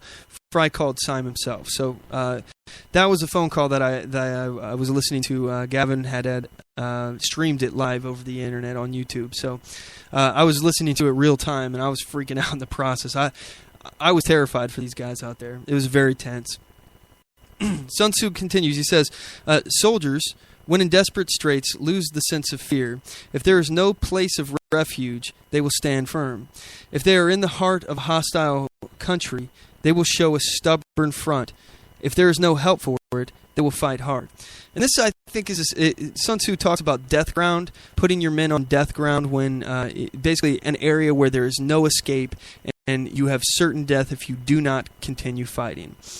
I look at Burns as death ground. In some respects, it can be beneficial if you're a general and you have an inferior force as far as size, but you have a tactical position that you can easily defend, but there's no hope of escape. Death ground can prevent your men from fleeing as a general and make sure that they fight to the very last man. That can be beneficial, and Sun Tzu reportedly used that throughout his time as a general. However, we're not talking about an actual fight here. We're talking about a non-violent struggle that we're trying to wage to get a political point across. Now, some people may be talking about revolution, and I'm not. I don't recommend it. Later in the show, I'd actually like to talk about revolution a little bit here. But I don't think that that's what we need. I don't think that's what's going to help us. This is a battle of ideas right now, and this is essentially a marketing campaign to garner public support. We need to sway public opinion, and we don't win that by putting ourselves on death ground, by putting ourselves in a situation where there's no escape. You could not, if you were in Burns, Oregon, you could not get out of there if you wanted to without risking the FBI shooting you on your way out. There's no guarantee that, and again, there was no ability to live stream video from that location. The best they could do was stream audio by calling Gavin Syme. So it doesn't have the full effect. If they were in a city, they would have the protection that a camera live streaming video to the internet would provide. So I look at Burns, Oregon as death ground, and personally, that's not the location I would have picked after the fact of knowing now what we know. So we can again, this isn't criticism on the individuals who did this. I fully support them. I want to pound that in because I'm not criticizing them. I'm just saying now we can see what happened as a result, and let's try to learn from it and adjust our strategy a little bit here. Sun Tzu continues. He says the principle on which to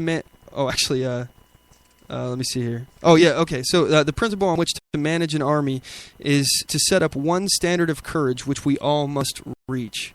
So I think this is important because I think it does take a whole lot of courage to stand up against somebody who you know is going to assault you, attack you, hurt you, possibly kill you. I think it takes a whole hell of a lot of courage to stand up against that kind of force, in addition to the fact of knowing how it could possibly hurt you down the road, like having a criminal record, potentially being caught up in court all the time away from work. Will it affect you having a job down the line when you're going through the process of employment? Will it stop you from being able to access a firearm? Again, this is another reason why I suggest non-violent, non-armed protest occupying, because without a firearm, you're less likely to get a felony charge, which is going to be less likely to affect, number one, your right to keep and bear arms, your right to vote, all of these things, and it won't keep you in prison for extended periods of time, which would allow you to be back out on the street to rejoin your protesters, your Occupy movement, or to start it at a different location. So D says here, one thing Ammon said was they picked the refuge because it was 30-plus miles outside of Burns. Their goal was not to scare people and be far enough away not to cause a panic, like the police and the FBI did when they shut down the schools and kept kids home for a week. So, and I get that because they were armed and they didn't want to frighten anybody. And I'm sure it would have been a media crap storm had they walked into a federal building in the city of Portland armed, and took it over that way, occupied it that way. Again, this is why I'm recommending just unarmed Occupy movements. It was successful for the occupiers in terms of showing public the public how police were reacting to these kind of things, and they did get a rather diluted message out. Again, I think that the big aspect behind this is organization. You have the group of people who are committed to this act, committed to what you're doing, and you want to basically control the message, control the narrative. No, I think one thing that would be great if you're going to do this, if you have somebody who's heading this movement, you have basically like a PR guy, the guy who's everyone directs to talk to. You want to talk about what we're doing out here, go talk to him. That way you keep the message consistent. You keep the message, from getting too many different narratives out there about too many different things. Again, I understand everybody has a right to say what they want, but I think as far as the organization is concerned, if you're trying to control your narrative, control your brand, essentially a marketing strategy of what you're doing out there. This is one of the things that happened with Wall Street, where the Occupy Wall Street movement is they didn't have that PR guy that everybody directed to talk to. What are we doing out here? Go talk to Joe. He knows everything. Those kind of things are actually effective. This is something that the military does, by the way. As a member of the military, if I was ever approached by the media, I was told, you're going to have to go talk to public relations. That was what I couldn't comment on anything. So I think those kind of tactics can be useful. You have to, number one, keep your message secure. Keep your message on what we're talking about. Control the media narrative. Control the way that the media is covering things, as far as keeping yourself in the news cycle by moving locations, doing things that are going to incite the media to come cover you, and putting yourself in a position to where it's win-win either way of how. Even if all of your members are, assaulted by police, pepper sprayed, beaten, and thrown in the back of a cruiser and arrested, kept in jail, denied a trial for a week or something, denied your phone call. All of these things are great for you. I mean, they may sound crappy, and they certainly would not be something that you'd be happy about going through at the time. But ultimately, when you get out, your media narrative is even stronger. The video of what happened to you will be on the internet. People will be supporting you. There will be public pressure on the officials to let you out of jail. There'll be public pressure on them to drop the charges. All of these things will be to your benefit. So, again, though I support these individuals and their plight and what they were doing, and I support the cause, I think there are things that we can do, lessons that we can learn. We can structure and organize ourselves a little bit better, and actually be a little bit more effective in this process. And if we maintain this discipline of being nonviolent and not confusing the message, I think we'd be better off, and the message would be out there. Our people would be safer, and it's very likely that all of our members will survive the encounters to come with the police. So, anyway, we're going to go ahead and cut to a commercial break. When we come back, I have a few other things I want to wrap up in the news, and I would love to hear from you guys. If you disagree with me, I'm happy to put you on. In fact, I highly encourage, if you have anything at all that you want to say, please give us a call. The number to the show is 360-450-5625. You disagree with anything I said? You agree? Did I make some good points? I want to hear from you guys. Message us on Facebook. Get us on Twitter at OnTheMoveShow. We'll be right back after this break, gang. Don't go anywhere. I do solemnly swear that I will support and defend the Constitution of the United States of America against all enemies, foreign and domestic, and that I will bear true faith and allegiance to the same, and that I take this obligation freely without any mental reservation or purpose of evasion, pledging my life, my fortune, and my sacred honor. So help me God. Join us at oathkeepers.org.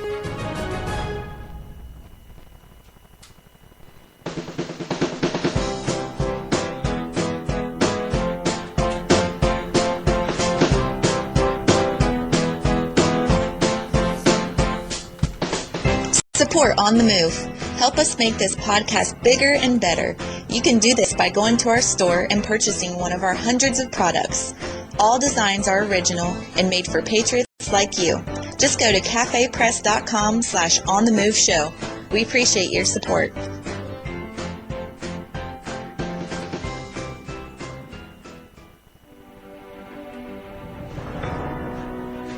Hi, I'm Latasha Worley, and I work with candidates to creatively and effectively communicate their message to voters.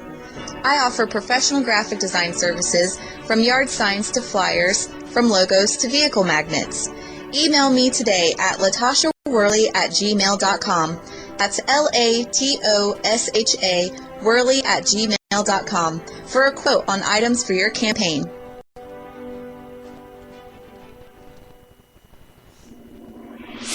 Broadcasting from deep within the heartland of free America, where liberty still shines bright. You're listening to On the Move with Mac Worley III.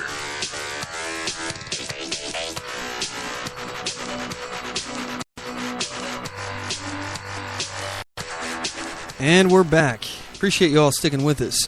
We got a person in our chat room on Spreaker. Because Liberty, he says they had a decent tactical advantage on the refuge, except being out in the middle of nowhere part. So, and I understand, that the location was completely flat. They had a lot of views, that they could see all the way around them. It was, like I said, it's a prairie. It's flat. So I understand the tactical aspects of it, but we're talking about defensive as far as physical defense. I'm not interested in getting into a physical confrontation with police. That's not my interest at all. In fact, if I am in that physical confrontation, I'm going to drop like a sack of potatoes, and they're going to have to carry my limp body out. That's the way you fight police. Is you just go boneless on them. That's the only way that you're going to do it, and you use the PR effect. You show how they treat you. They show, first of all, that you shouldn't even been harassed in the first place. And now they're dragging your limp body out and by the wrist and dragging your face on the ground and banging your head on the sidewalk and all of that. This is what you show. These are the ways, the methods that you win that. Now, in terms of revolution, that there are those that believe that revolution is the answer, that we need to get into an armed conflict against the police, against the government. We need a new American revolution. Let me ask you, what revolution do you want? Do you want the kind of revolution that you have to fight for and get bloody for? Or do you want the revolution that has already been fought? The one that our founders already fought for us? Because we have a system of government here that I think is worth fighting for. It's worth saving, in my opinion. Our federal government has obviously gone well past the bounds of what they're authorized to do. I think if we're going to do anything, we can show the world how far they've run amok. I think that's the way that we address these issues, not through armed conflict. Because, first of all, history shows us that, with the exception of the United States of America, with the exception of us, every other revolution in history has wound up bad. It starts out saying, oh, we're going to give all this free crap to the people, we're going to do all this, we're going to take all this power back. But what ultimately ends up happening is it gets taken over. The message gets taken over, number one. And the power structures, the organization, all of these things eventually end up getting taken taken over. And they end up turning into the same exact kind of tyranny that they tried to fight in the first place. People got fed up of the bureaucracies, of the power structures, and what happens in the new revolution, they create the same exact bureaucracies and power structures that they were fighting in the first place. And all it is a new establishment, a new tyranny, just a different person oppressing you. So I want to ask you, what revolution do you want? Do you want the one that our founders fought for, or do you want the one that could possibly be hijacked? Anyway, we have a caller on the line. Hey, caller, what's your name? Where are you calling from? This is Curtis Hart. Hey. I'm calling from Kelso, Washington. All right. Hey, Curtis, how's it going, man? Oh, it's going pretty good. I've been super busy lately. I don't know if you've seen the video of what I did and me on the news lately. No. Tell us all about it, man. What's going on? Oh, really? You have no idea about what I did? No. I've been completely off the internet for like the last week. So, what's happened? Okay, so while I'm saying this, go ahead and do a search for the tag Kelso Vigilante. Alrighty. Yeah, search that on the YouTube, or if you go onto the Because Liberty YouTube page. Oh, wow. You'll be able to see. I see it on kgw.com here. Let's see what we got. I'm interested now. Let's see if this video loads, because I haven't had any luck today. So here we go. It's loading. Any second. New tonight, it's an internet sting. Sex offenders lined up online, busted in real life, and it's all caught on camera. But there's a twist here. This operation was no cops allowed. Masterminded by 5 Kelso men, they call themselves the Punisher Squad. They're intent on catching would-be child predators before they strike, and then posting video of their confrontations online. And they only call police after the fact.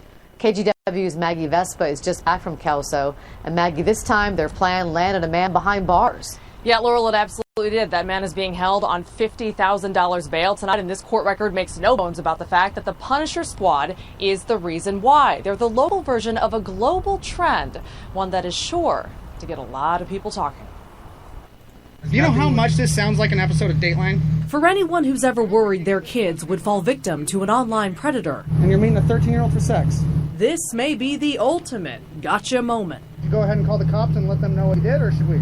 Curtis Hart certainly enjoyed it. The whole thing was exactly like an episode of To Catch a Predator. Inspired by Dateline and similar programs, Hart and a friend yesterday decided to seek out predators in their own hometown. I was honestly going to look at her ID. They posted a message on the online app Whisper, pretending to be a 14-year-old girl looking for an older man. Immediately, I got 40 responses. Hart says he zeroed in on 36-year-old Adam Olson. According to a Kelso police report, the two traded selfies. Hart, acting as the girl, said he was actually 13. He says quickly the conversation turned sexual. It was absolutely disgusting.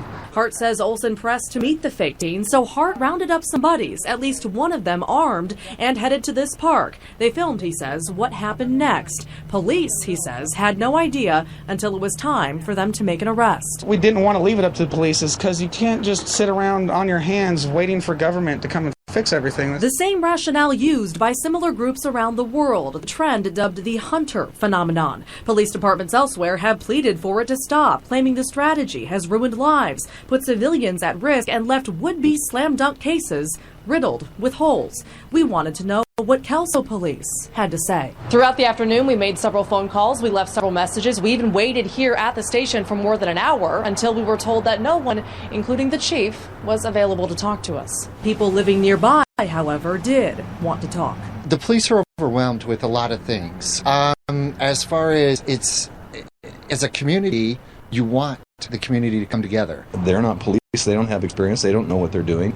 And we have laws that protect people that haven't done anything yet. Based on the allegations, the state would ask that they'll be sending out $50,000. Regardless of your take, one thing is for sure. This civilian-laid trap landed its prey in front of a judge today. Now, prosecutors have yet to file formal charges against Adam Olson, but that judge today ruled there is enough evidence to hold him until if and when they do. Meantime, among his arrest charges, which are those determined by police, is second-degree attempted rape of a child. Wow. Good on you, Curtis. You're not a team driver. Hold on. There we go. Hey, Curtis, you still there? Yeah. Okay. Wow. Yeah, man. the KGW story was kind of a hack job. Yes. The one on Fox 12 was much better. So that was one of the first things I wanted to ask you here, because I have personal experience with dealing with these local media outlets, and personally, I won't talk to anybody who's not friendly as far as a narrative. I've realized the kind of crappy jobs that these little local news stations do. So how was that experience? Did they twist your words or take things out of context or anything? Yeah, most certainly. Because at one point in one of the interviews, they asked me, like, what would the police say if they asked me to not do it again? They didn't ask me to not do it again, but they told me to wait. They cut off the part where I said fuck, and they told me to wait. So it just looks like I said no, absolutely not. I see. So just like click. So what inspired you to go out there and do this? I mean, obviously, other than the fact of getting these scumbags off the street. I mean, that was basically it. Me and my buddy were screwing around on the internet. Basically, like, honestly, like trolling people, just fucking with people on that anonymous posting site, and then we're like, we could so easily catch the predator with this. It wouldn't be hard, because there's a lot of people on there that use it for sexing and whatnot, and it's all anonymous. And yeah, it only took like 6 hours from the time of like us coming up with the idea to do it to having him call the police on himself. So he actually called the police on himself? Yeah, so we set him up to, and he thought that he was having sex with not only a 13-year-old, but like, okay, so I recognized this guy. He's from my town. He said he was 36. I was like, I wonder if I know him. So I asked him for a picture of himself. He totally sent one, and I instantly recognized him. I'm like, that's Adam Wilson. Like, I've known him since 7th grade. And eventually, later on in the conversation, I made him believe that the girl was my daughter. And I was like, what school did you go to? And he said, Kelso High, class 98. And I said, oh, then you probably know my father. And he said, who? And I said, Curtis Hart. He said, yeah, he's an asshole. And then he got real. Then he wanted to come pick her up, get her drunk, have her spend the night at his house, and be his girlfriend. And wow, said that crazy. she was in a relationship with him now. And so me and my buddies went down to the town of Shannon Park and convinced him to drive down because he's not from Kelso. He's from Kelso, but he lives up in Castle Rock. So he drove 12 miles to come meet this girl. We drove around the park at least once looking for her, but we weren't in position yet. And then he went to McDonald's and waited, and ended up coming back, and then we swooped in on him. Wow, that's crazy. So we rolled. What's been the outcome of this here? I'm assuming he's been charged. I saw him in court. Have they actually brought charges, or is that story up to date? They haven't brought charges against him yet, though. I know they're doing something on the 15th. I see. But yeah, at one point, I just asked him, like, so what do you think we should do with you? You know, like, and I suggested that you call police and then let them know what you did, like, right now. And he pretty much did. Wow. So you guys didn't have any kind of physical altercation, didn't threaten him or anything like that? There's no charges against you guys, by the way, right? There's no charges against us. There wasn't really. There were some things that could be taken as a threat, I guess, but I didn't say them. And they weren't like direct threats. They were talking amongst themselves about what could be done. I see. And so that's pretty crazy. We never touched him. He never appeared to look like he thought that he was in danger. He never flinched or anything like that. So has there been any kind of blowback other than just the media coverage? Anything else that's happened to you? To me, no. Just I've gotten a lot of media coverage. The video's already got like 20,000 views. It got 10,000 views in the first day, in the first 24 hours. The whole town pretty much knows what this guy was trying to do. So even if he does get let off, because like part of the KGW story is that like when people do this kind of thing, it bungles up investigations. But they weren't investigating him yet, and they didn't have the funds to do that. You know, like, you can't say that the guy on the other side of the lake is stealing your fish. So yeah, I mean, one of the things I'll just point out here is that there was no investigation that could have been fumbled up to this point. At least you're putting them on the local law enforcement radar. So whether or not you do it, correctly, you have all the evidence that's completely airtight. You know, whether or not you have an airtight case or not, you are at least putting them on the police's radar, and everyone else in the community. You've essentially outed him as a person who should be avoided. Which I am honestly a fan of this kind of public shaming, because I mean, he's got an 11-year-old daughter. His baby's mama knows about that now. Mm-hmm. Yeah, I mean, the part about the vigilante, like, the newspaper said it was a vigilante group, and then the news company asked me if I minded being called a vigilante, and I said that I've been called a lot worse, so not really. It's like, if this was a real vigilante effort, the only questions that would be being asked is by Adam's boss, and he would have been wondering why he didn't show up to work the next day, and that's not what happened. So it wasn't really a vigilante thing. D on Facebook says that this is a perfect example that we can police ourselves, that we're not hopeless sheeple needing saved by the government. And I agree. This reminds me of how they used to deal with it back when people lived in villages. You would shame people for things that they would do, and in a worst case scenario, they would exile somebody. So I think this is a great. Think that. Go ahead. I think that companies, like stores, businesses, should just refuse to sell the sex offender. No, I refuse your service. Get out of here. You ain't going to find nothing from me. If everybody did that, they'd leave my town at least. Honestly, there's probably some kind of law preventing that you can't discriminate against sex offenders, which, again, I think that you should be able to discriminate against anybody for any reason, simply because you have a freedom to associate, and I want to know who are the bigots in my neighborhood. That way I can avoid them. So let me ask you, let's actually turn the conversation here. And by the way, what's the YouTube channel so that people can go check out your video there? It's Because Liberty. Because Liberty on YouTube, guys, check them out. So, Curtis, what do you think about what I was saying with the Burns, Oregon situation? Did you catch my monologue, things I was talking about? Yeah, I caught a good portion of it. And for the most part, what you were saying was pretty much correct. Although they did have a good tactical advantage, except they let their forces get scattered, and that was the end of it. Yeah, well, again, if the FBI rushed in there, guns blazing, what would they have done? Do you think that they would have fought fire with fire? I believe so. Yeah, they made no qualms about that. If they were fired upon, then they would definitely defend themselves. So again, I go back to what I was saying. The whole thing I want to do is set it up to where we're protecting our guys. We're protecting our protesters, our occupiers, and we actually protect ourselves better by being unarmed, by being in a completely public area, by being in a situation where no matter what even if the police, first of all, the police are not going to show up guns blazing, just shooting at people who are unarmed in a public building, a government building, a federal building, in the city where there's video cameras rolling, live streaming to the internet. It's just not going to happen. And as long as Trump doesn't get elected. I was going to make this a Trump-free zone today. I was not going to talk about Trump. Okay, sorry. No, it's okay. In fact, I probably, there's some things that I want to mention, and I'll ask your opinion on this here.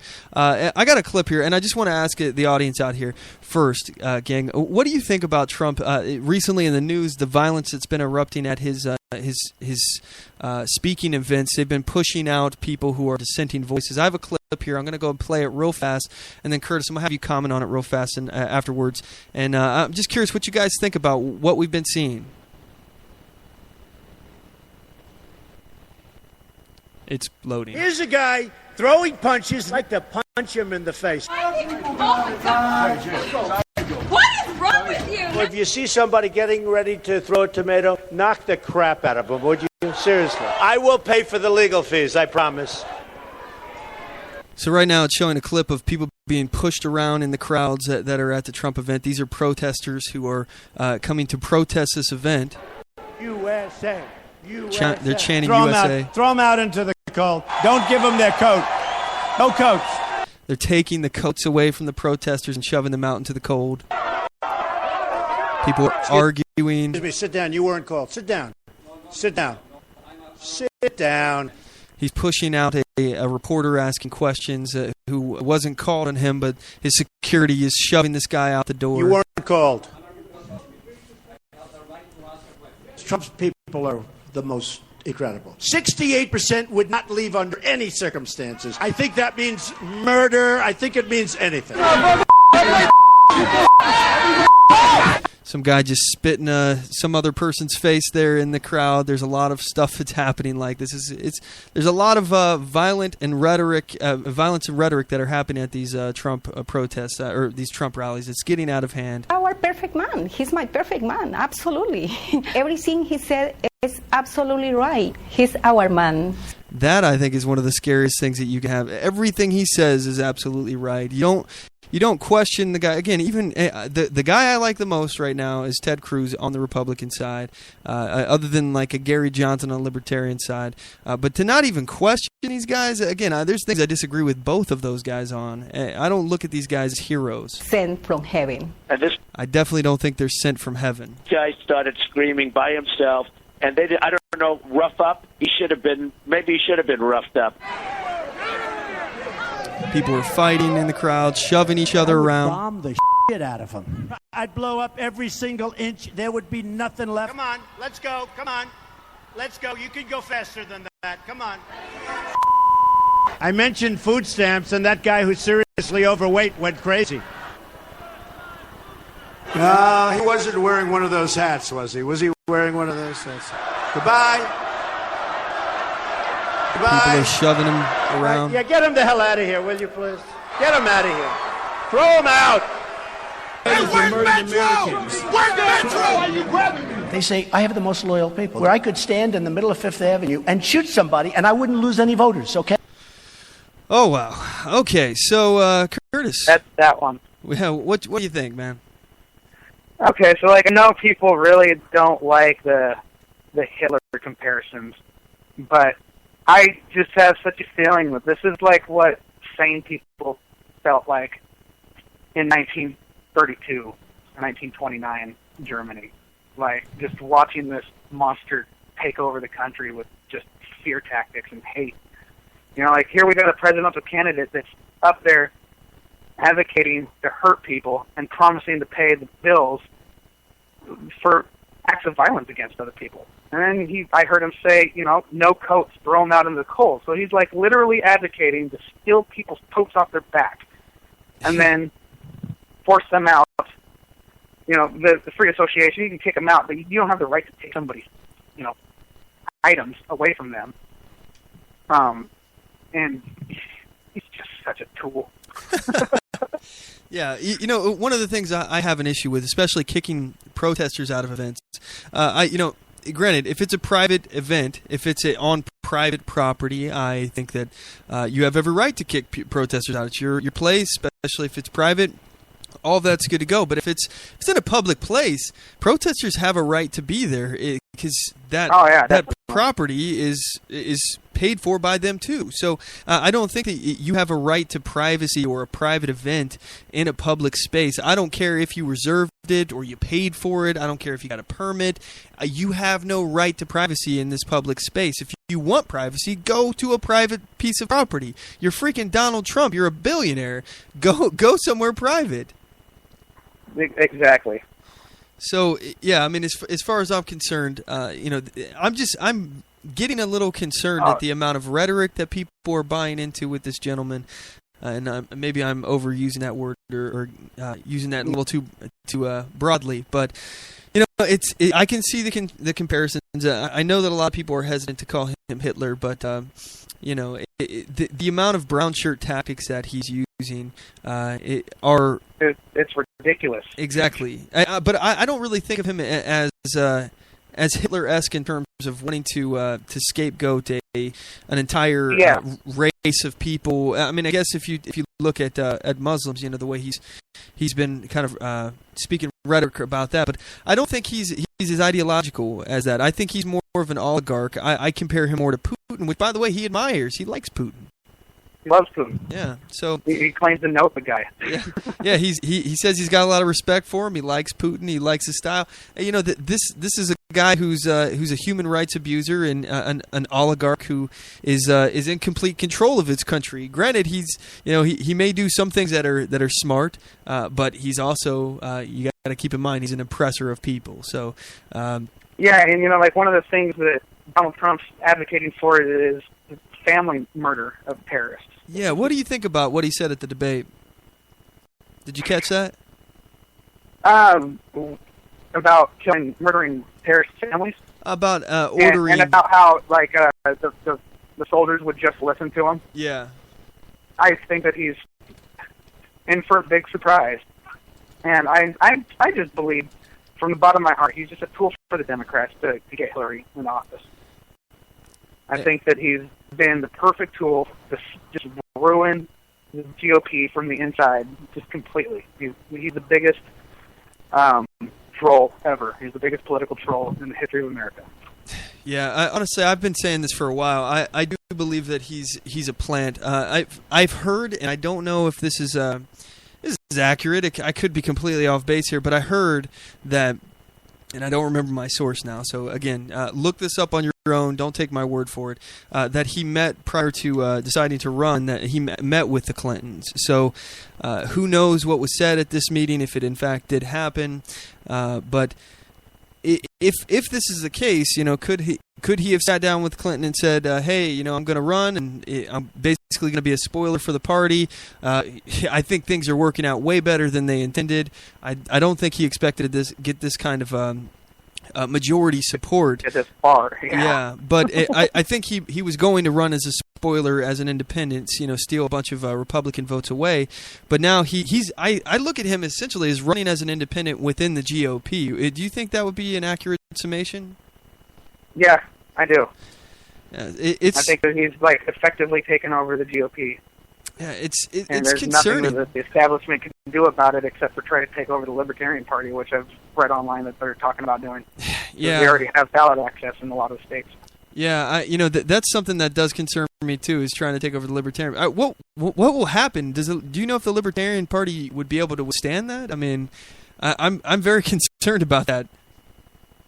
Well, I know at the state level, we vote on the delegates to go to the national convention.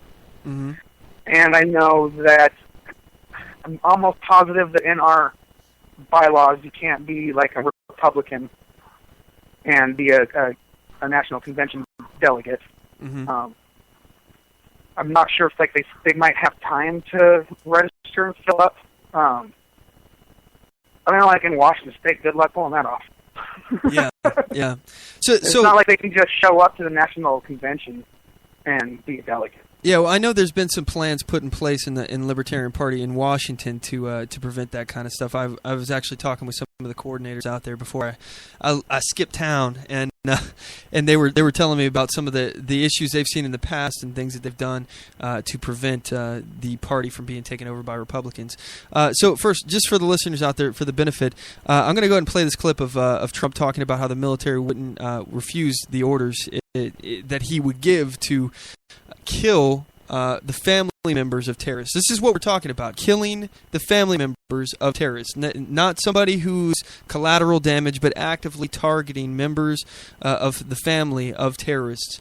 Here we go. Here's a clip. It's Mediate.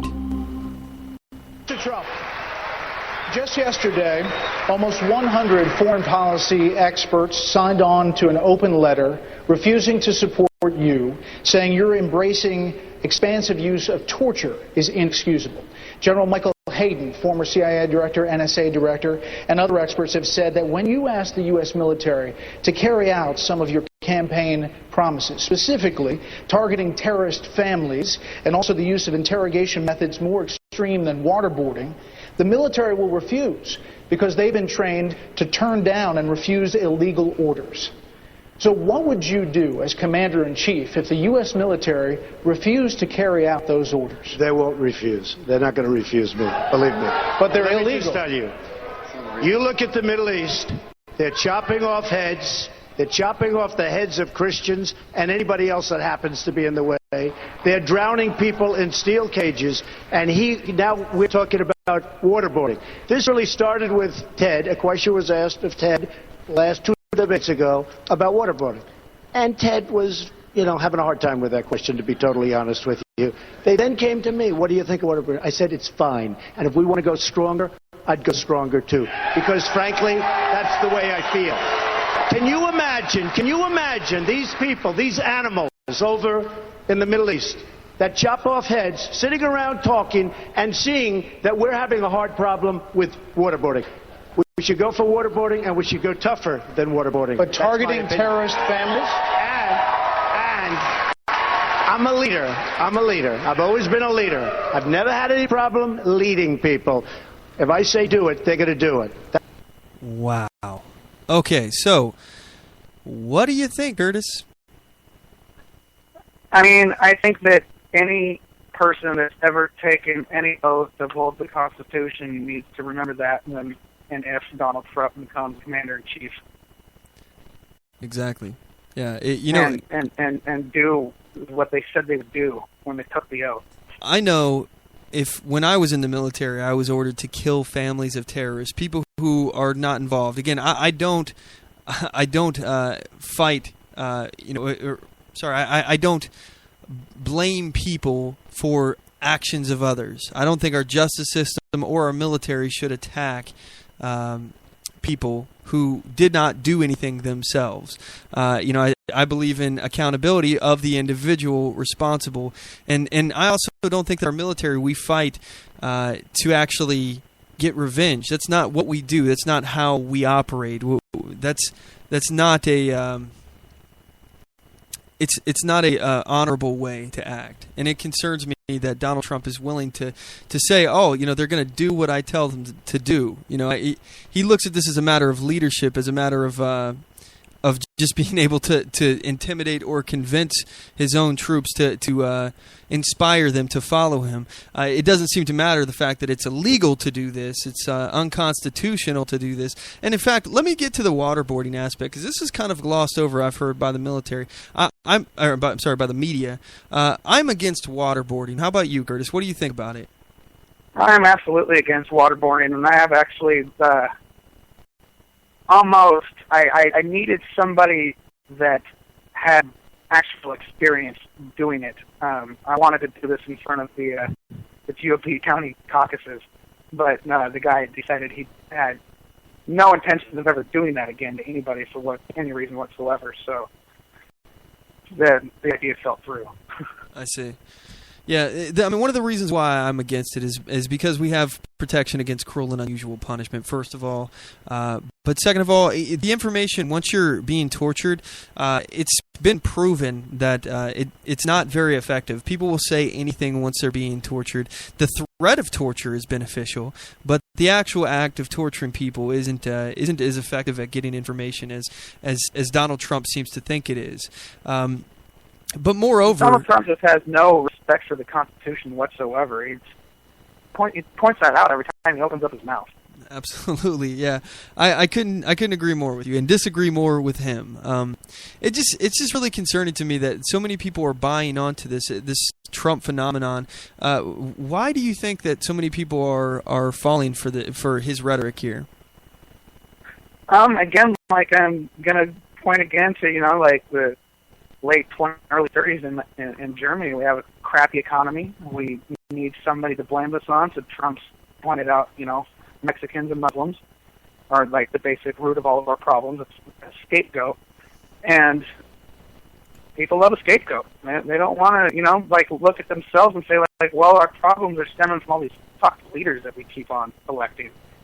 And that's what I think it basically boils down to. All right. Yeah, I think that people are angry. I think the way I see it, they're really pissed off about the establishment, and they don't understand that Donald Trump is part of the problem. He's a guy who's been paying and funding and bribing the establishment. He's part of the crony capitalist issues that we have in our government, and he's one of the reasons why these incumbents have been able to stay in power, because he's funding their campaigns and things like that. He's part of the reason why Obamacare got passed in the first place, and we're pissed off that our establishment Republicans on our side haven't done anything to fight Obamacare. But he's one of the people that have been funding it. It's not enough to just not be part of the government. That doesn't make you not part of the establishment. And I'm curious, you're a libertarian, right, Curtis? You're pretty full blown. Are you big L or little L libertarian? I'm a fucking huge L. Okay. Yes, yeah, I'm a little L. So I practice a philosophy, but I'll dabble back and forth between libertarian and Republican. So I want to ask you specifically here, because I'm a libertarian. I don't really talk to very many libertarians that often that I come across, because there's not very many of us. But I'm curious, what do you think about Ted Cruz? Does he pass the smell test to you, or do you have any concerns? I really don't pay too much attention to the GOP, because I'm going to vote for Austin Peterson. I see. Okay, well, but Ted Cruz, I don't know. He always just looks like he's just so. And that's all. That's like really only the opinion I have of him. I don't pay too much attention to him. All right. Yeah, I mean, I get it. Being a big L libertarian, it's not. It's kind of like me following the Democrats. Once I know, I hear them start talking about redistribution of wealth, I'm like, done with you. Not even an option. So, or gun control, something like that. Those are my two big things. If I hear redistribution of wealth or gun control, I'm like, I'm out of here. You don't got my support no more. So, I get where you're coming from, but. All right, we're going to go ahead and cut to a commercial break, and I appreciate you giving us a call, Curtis. By the way, one more time, what was Facebook, Twitter, YouTube, all that stuff again? Can you blast it out? Everything, just search a hashtag of Because Liberty, and you can find any of my stuff. And one more thing before we go, down in Portland, on Wednesday at the Analog Cafe, there is a band called Blood on the Dance Floor, and the singer is a known sex predator, and he has got multiple charges filed on him all over the nation, and he's playing an all-age show, and there's going to be a pretty big protest outside to let the parents know, because he plays to, teens, and it's the worst, awful car music you could possibly imagine. I don't even know how they have it to stand, but... Wow.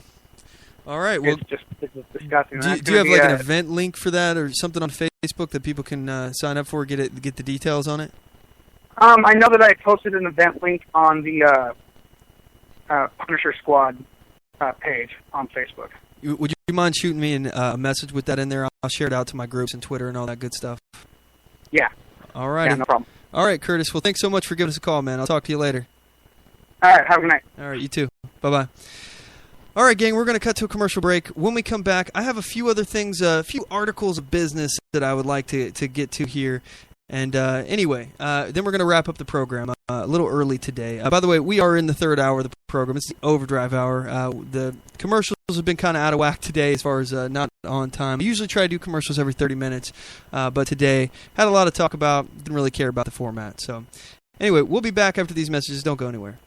Oath Keepers is a nonpartisan association of current active duty military, reserve, guard, veterans, peace officers, and firefighters who will fulfill the oath we swore, with the support of like-minded citizens who take an oath to stand with us to support and defend the Constitution against all enemies, foreign and domestic. So help us God. Join us at oathkeepers.org.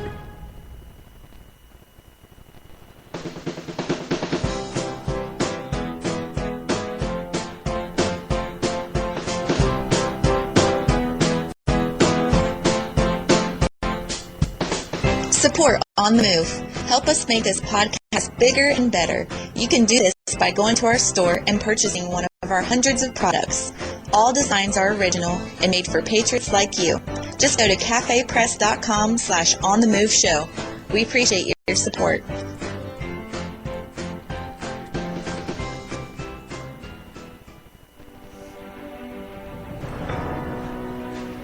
Hi, I'm Latasha Worley, and I work with candidates to creatively and effectively communicate their message to voters.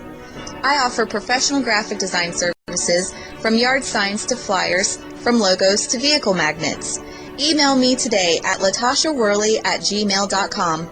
That's LATOSHA Worley@gmail.com for a quote on items for your campaign.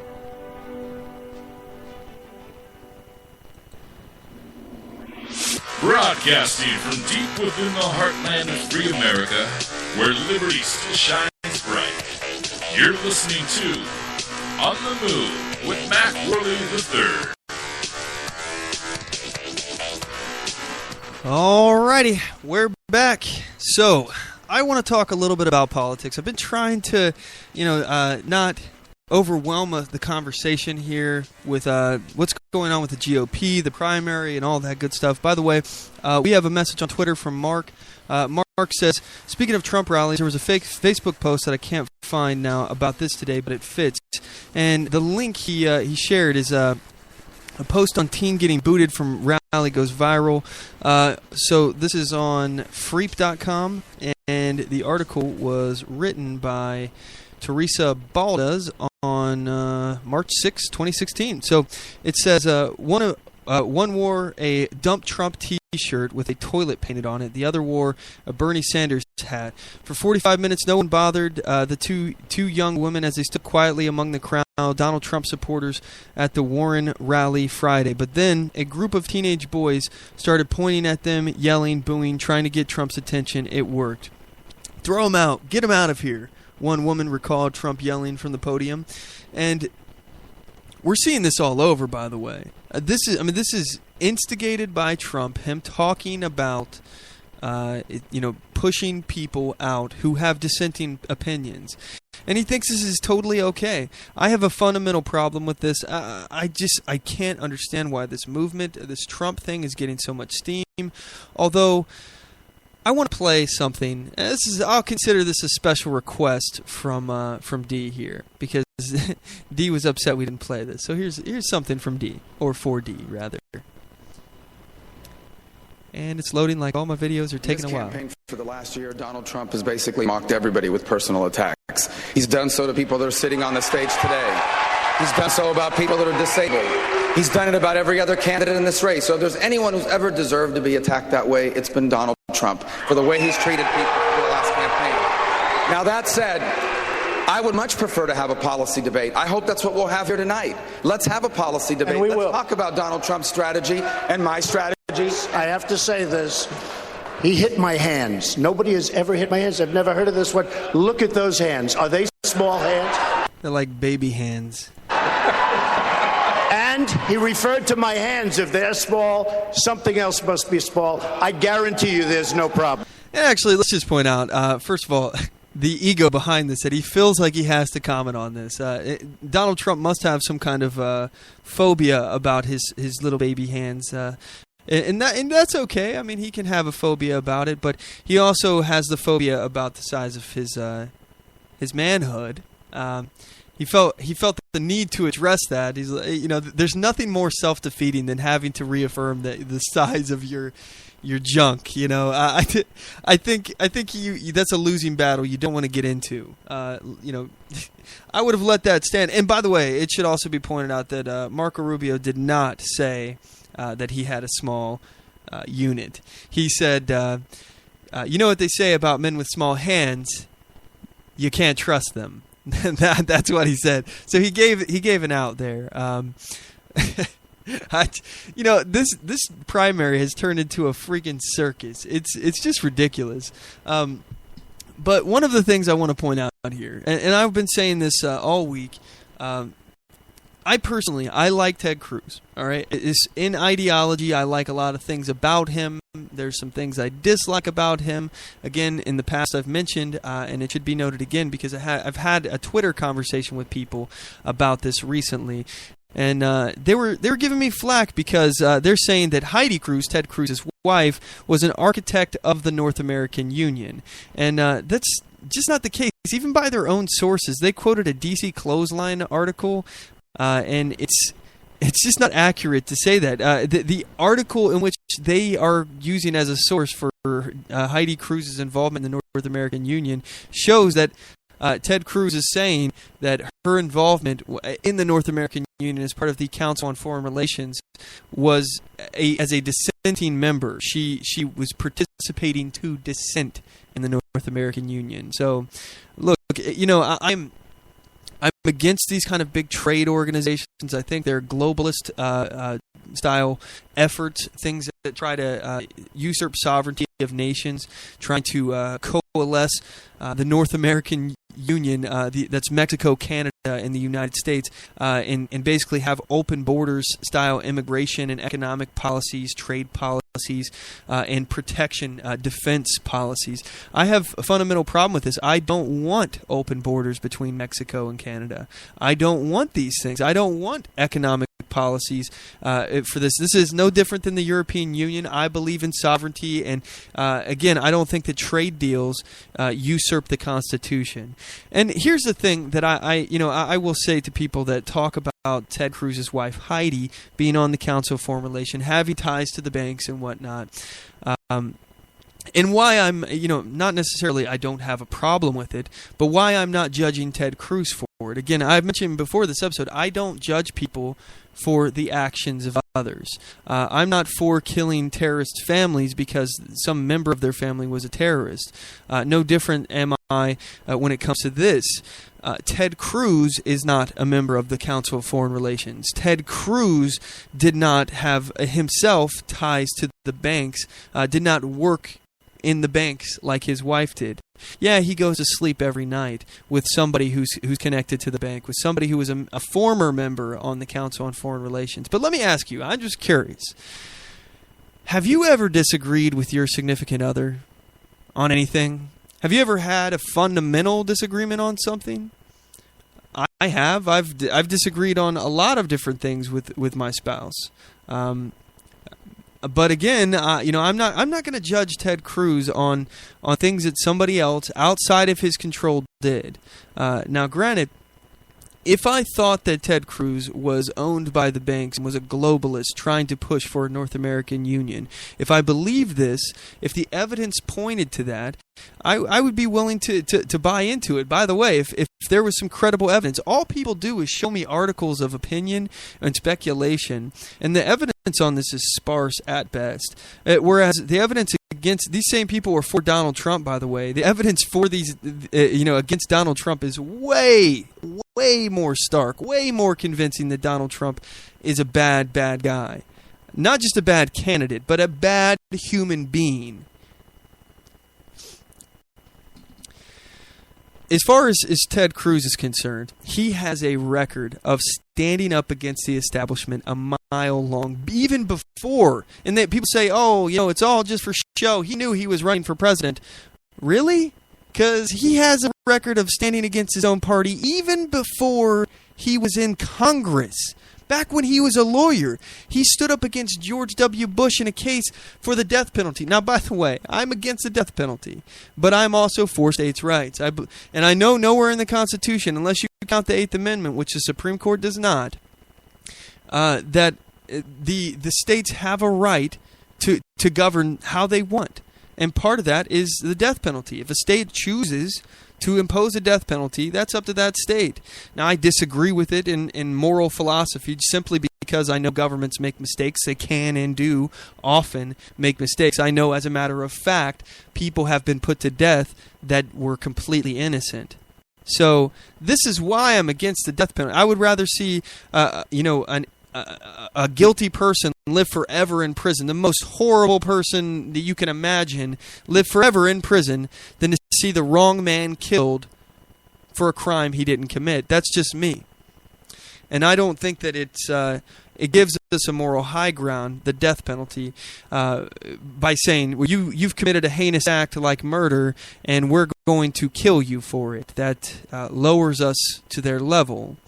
So, ethically, morally, I oppose it. But as far as constitutionally, what Ted Cruz did is he stood up against the federal government who was trying to prevent this rapist. He was an illegal immigrant. He came here. He was part of a gang rape on 2 little children, 2 little girls who cut across a park. They gang raped these women as part of a gang initiation and then murdered them. And this sick person was on death row. Now look, I disagree with the death penalty, but if anybody deserved to be put on death row, this guy probably fit the bill. Now, Texas wanted to kill this guy. George W. Bush wanted to make a deal with Mexico to get him back because this sick guy in jail, this disgusting criminal, reached out to the Mexican government and got them to try to get him back. He's an illegal. He committed a crime here in Texas, and Texas was damn well going to prosecute him and carry out his sentence. So Bush, he's in office. He's trying to make a deal, make a deal with Texas to get this guy back to Mexico to garner some favoritism, probably, or get something from Mexico in return. So it's the federal government trying to encroach upon the states and how they pursue their form of justice. And Ted Cruz stood against Bush, trying to stop this death penalty from being imposed upon this sick person. So anyway, Ted Cruz fights against Bush, which, by the way, Bush, now we hear Bush in this election saying, I don't really like Ted Cruz very much. I just don't like the guy. I wonder why, because he stopped you. By the way, Ted Cruz fought his own party, George W. Bush, his former boss, by the way. He was an aide for Bush at one point. He fought him in the Supreme Court and won, stood up against his own party before he was in Congress. This is the point. If Ted Cruz was such a globalist, why would he have a proven record time after time after time before his time in Congress, during his time in Congress? Why would he continue to try to reduce the size of government, fight for states' rights?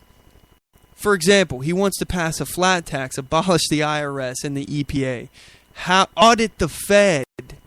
How are these globalist ideas? Now, he could be lying, but based upon past conduct, everything he said he was going to do, he did. He said he was going to do everything in his power to fight Obamacare. He has. His own party wouldn't back him up. He had to filibuster Obamacare for hours and hours, and he was essentially alone. I think there was Mike Lee that was with him, but he was practically alone fighting Obamacare. And because they would not pass a continuing resolution to continue to fund the government and Obamacare in and of itself, and the Democrats decided that, and they refused to fund the government piecemeal. They were willing. The Republicans were willing to fund this department and that department, but they weren't going to fund Obamacare. And because the Democrats were not willing to fund piecemeal, they would rather see the whole government shut down than parts of it shut down, which shows you the mind of a Democrat. Because of that, Harry Reid shuts down the government.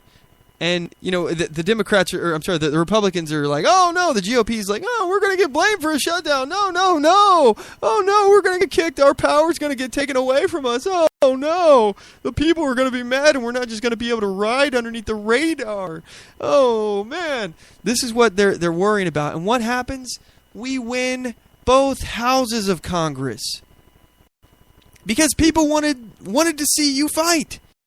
They wanted something, and they thought, wow, something's happening at least, but most people don't pay enough attention anyway to realize that it wasn't the establishment that was doing it.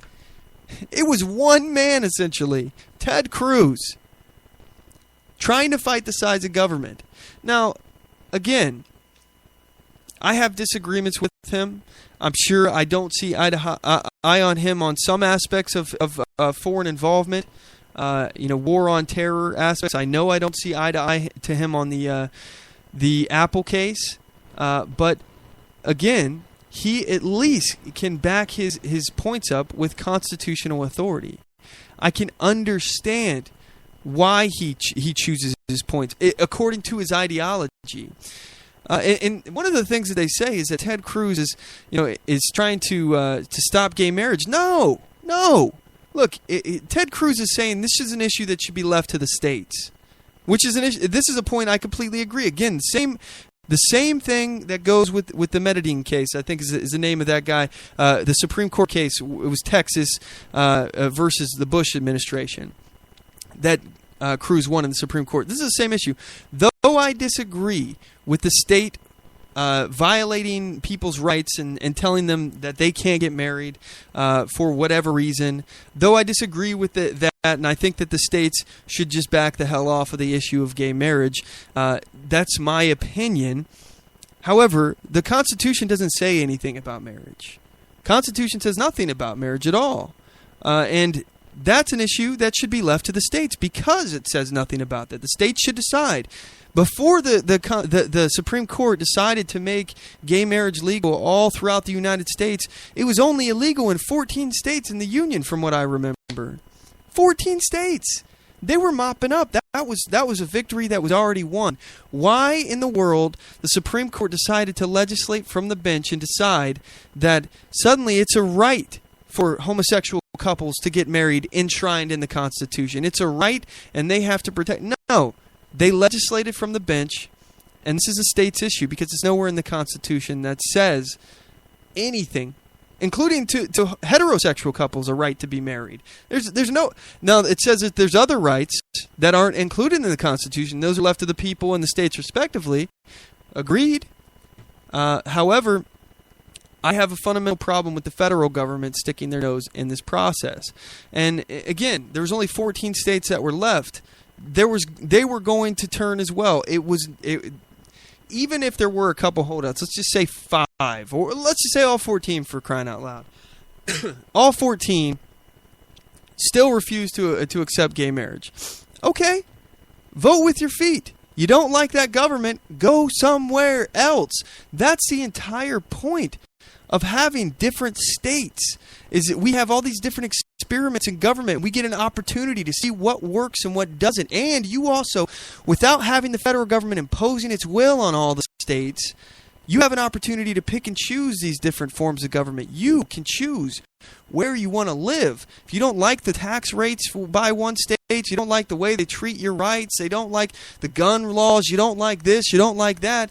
Well, the fact that there's not federal standards imposed upon these states gives you the option of selectively picking where you want to live, what form of government you want to have, what kind of laws you want to have. And more importantly, it's much easier to affect change within a state government, a local government, than it is by the federal government. Jeez. Don't you think that people within a state have a right to dictate how they're going to govern themselves? Don't they have a right to govern themselves however they see fit? I think that they do. Now, I may disagree with their decisions, and I think that there should be a constitution that protects them from certain things, certain infringements upon their rights, prevents their government from doing these things. However, I don't write the constitutions. All I know is that they should be enforced. So every state has their own different constitution, which they have a right to. Every state has a right to govern themselves how they choose. They're required upon the creation of the United States that they have a republican form of government. However, I'm sorry, I got distracted. I got a Twitter here. Let me actually mention this Twitter. Ken on Twitter says, where do states and cities get the rights to regulate our gun rights? Well, first of all, Ken, let me just point out there's a difference between a federal constitution and a state constitution. So, again, I don't know, depending on what your state are, there are 50 states, so there should be 50 constitutions. Each one will be worded differently. Each one will have its own twist on it. So the state constitutions were intended before the 14th Amendment, but that's the Equal Protection Clause, which essentially created a federal citizenship that applied the United States Constitution to every single person in the United States, and even actually now is interpreted in the law to protect you even from your state and local governments. That's not the way it was intended originally, though. The original intent, the federal Constitution was supposed to protect you simply from the federal government. That was it. And your state constitution was to protect you from your state and local government. So as far as your question, where do states and cities get the right to regulate our gun rights, it depends on the state constitution. I can't answer that broadly other than saying that if they have a constitution that doesn't specifically prohibit them from doing things. If it says, that it gives them a broad stroke to do certain actions, or it can be interpreted and has been interpreted to give them extra power. I mentioned the Wickard v. Filburn case where our federal Constitution now it says that the federal government, through Supreme Court interpretation, the federal government now can regulate things that are not commerce and not being traded across state lines using the Interstate Commerce Clause. Again, these kind of interpretations have expanded, so I'm sure, depending on the states have expanded their power the same way using state constitutions. But if the states don't have some kind of carve out in the Constitution, if they don't have a Bill of Rights protection against the infringement upon your right to keep and bear arms, then they can do whatever the Constitution and Bill of Rights allows them to do. Now, granted, I think much of this, for the cause of safety, quote unquote safety, they have violated the Constitution and overstepped it. And the argument they use is, oh well, the Supreme Court said that you can't yell fire in a crowded movie theater, but what you're doing in that act is actually an act of aggression. The act of saying fire when there is no fire, you're putting their lives in jeopardy, and that is a result of a direct action that you took.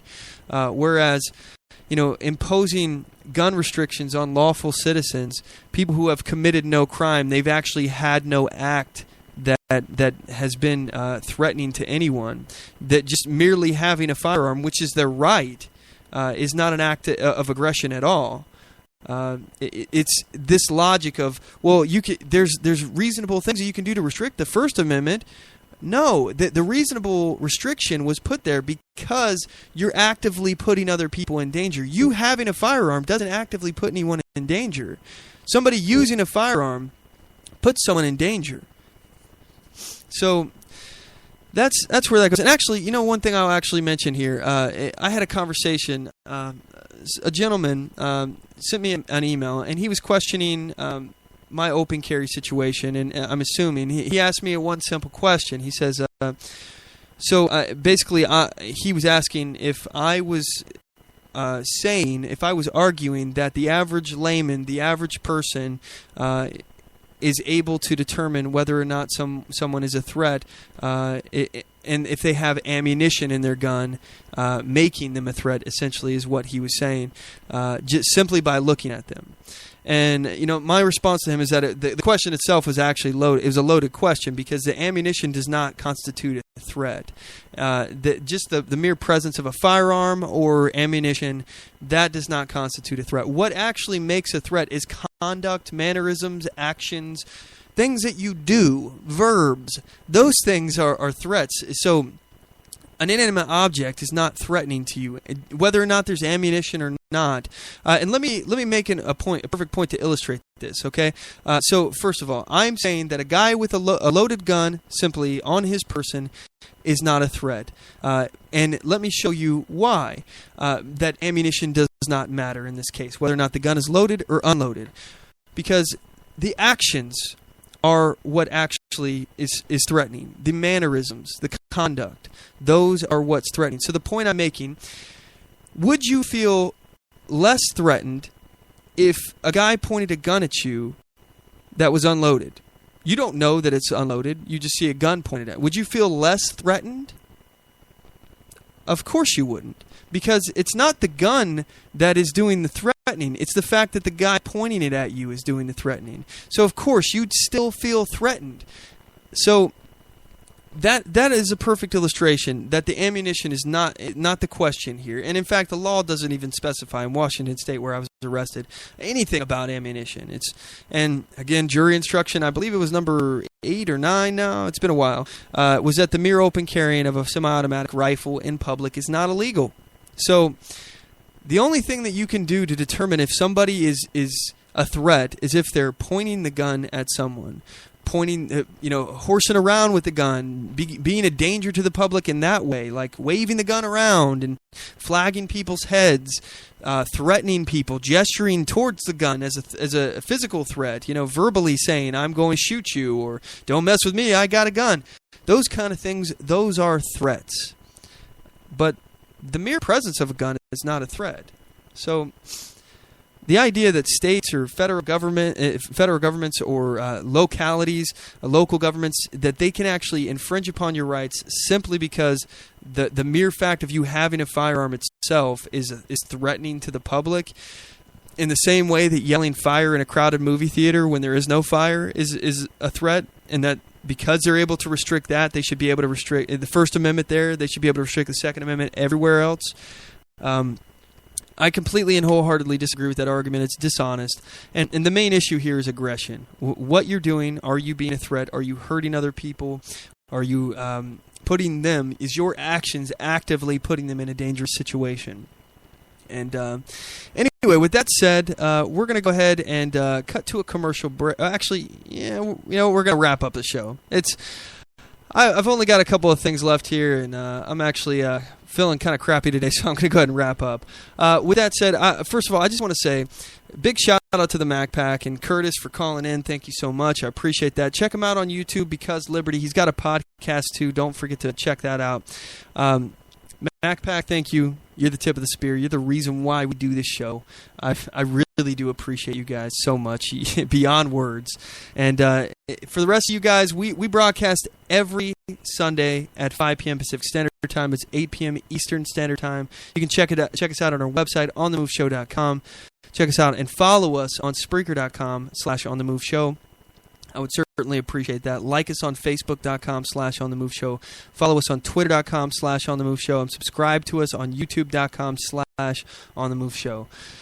And as always, know your rights, assert your rights, and get on the move.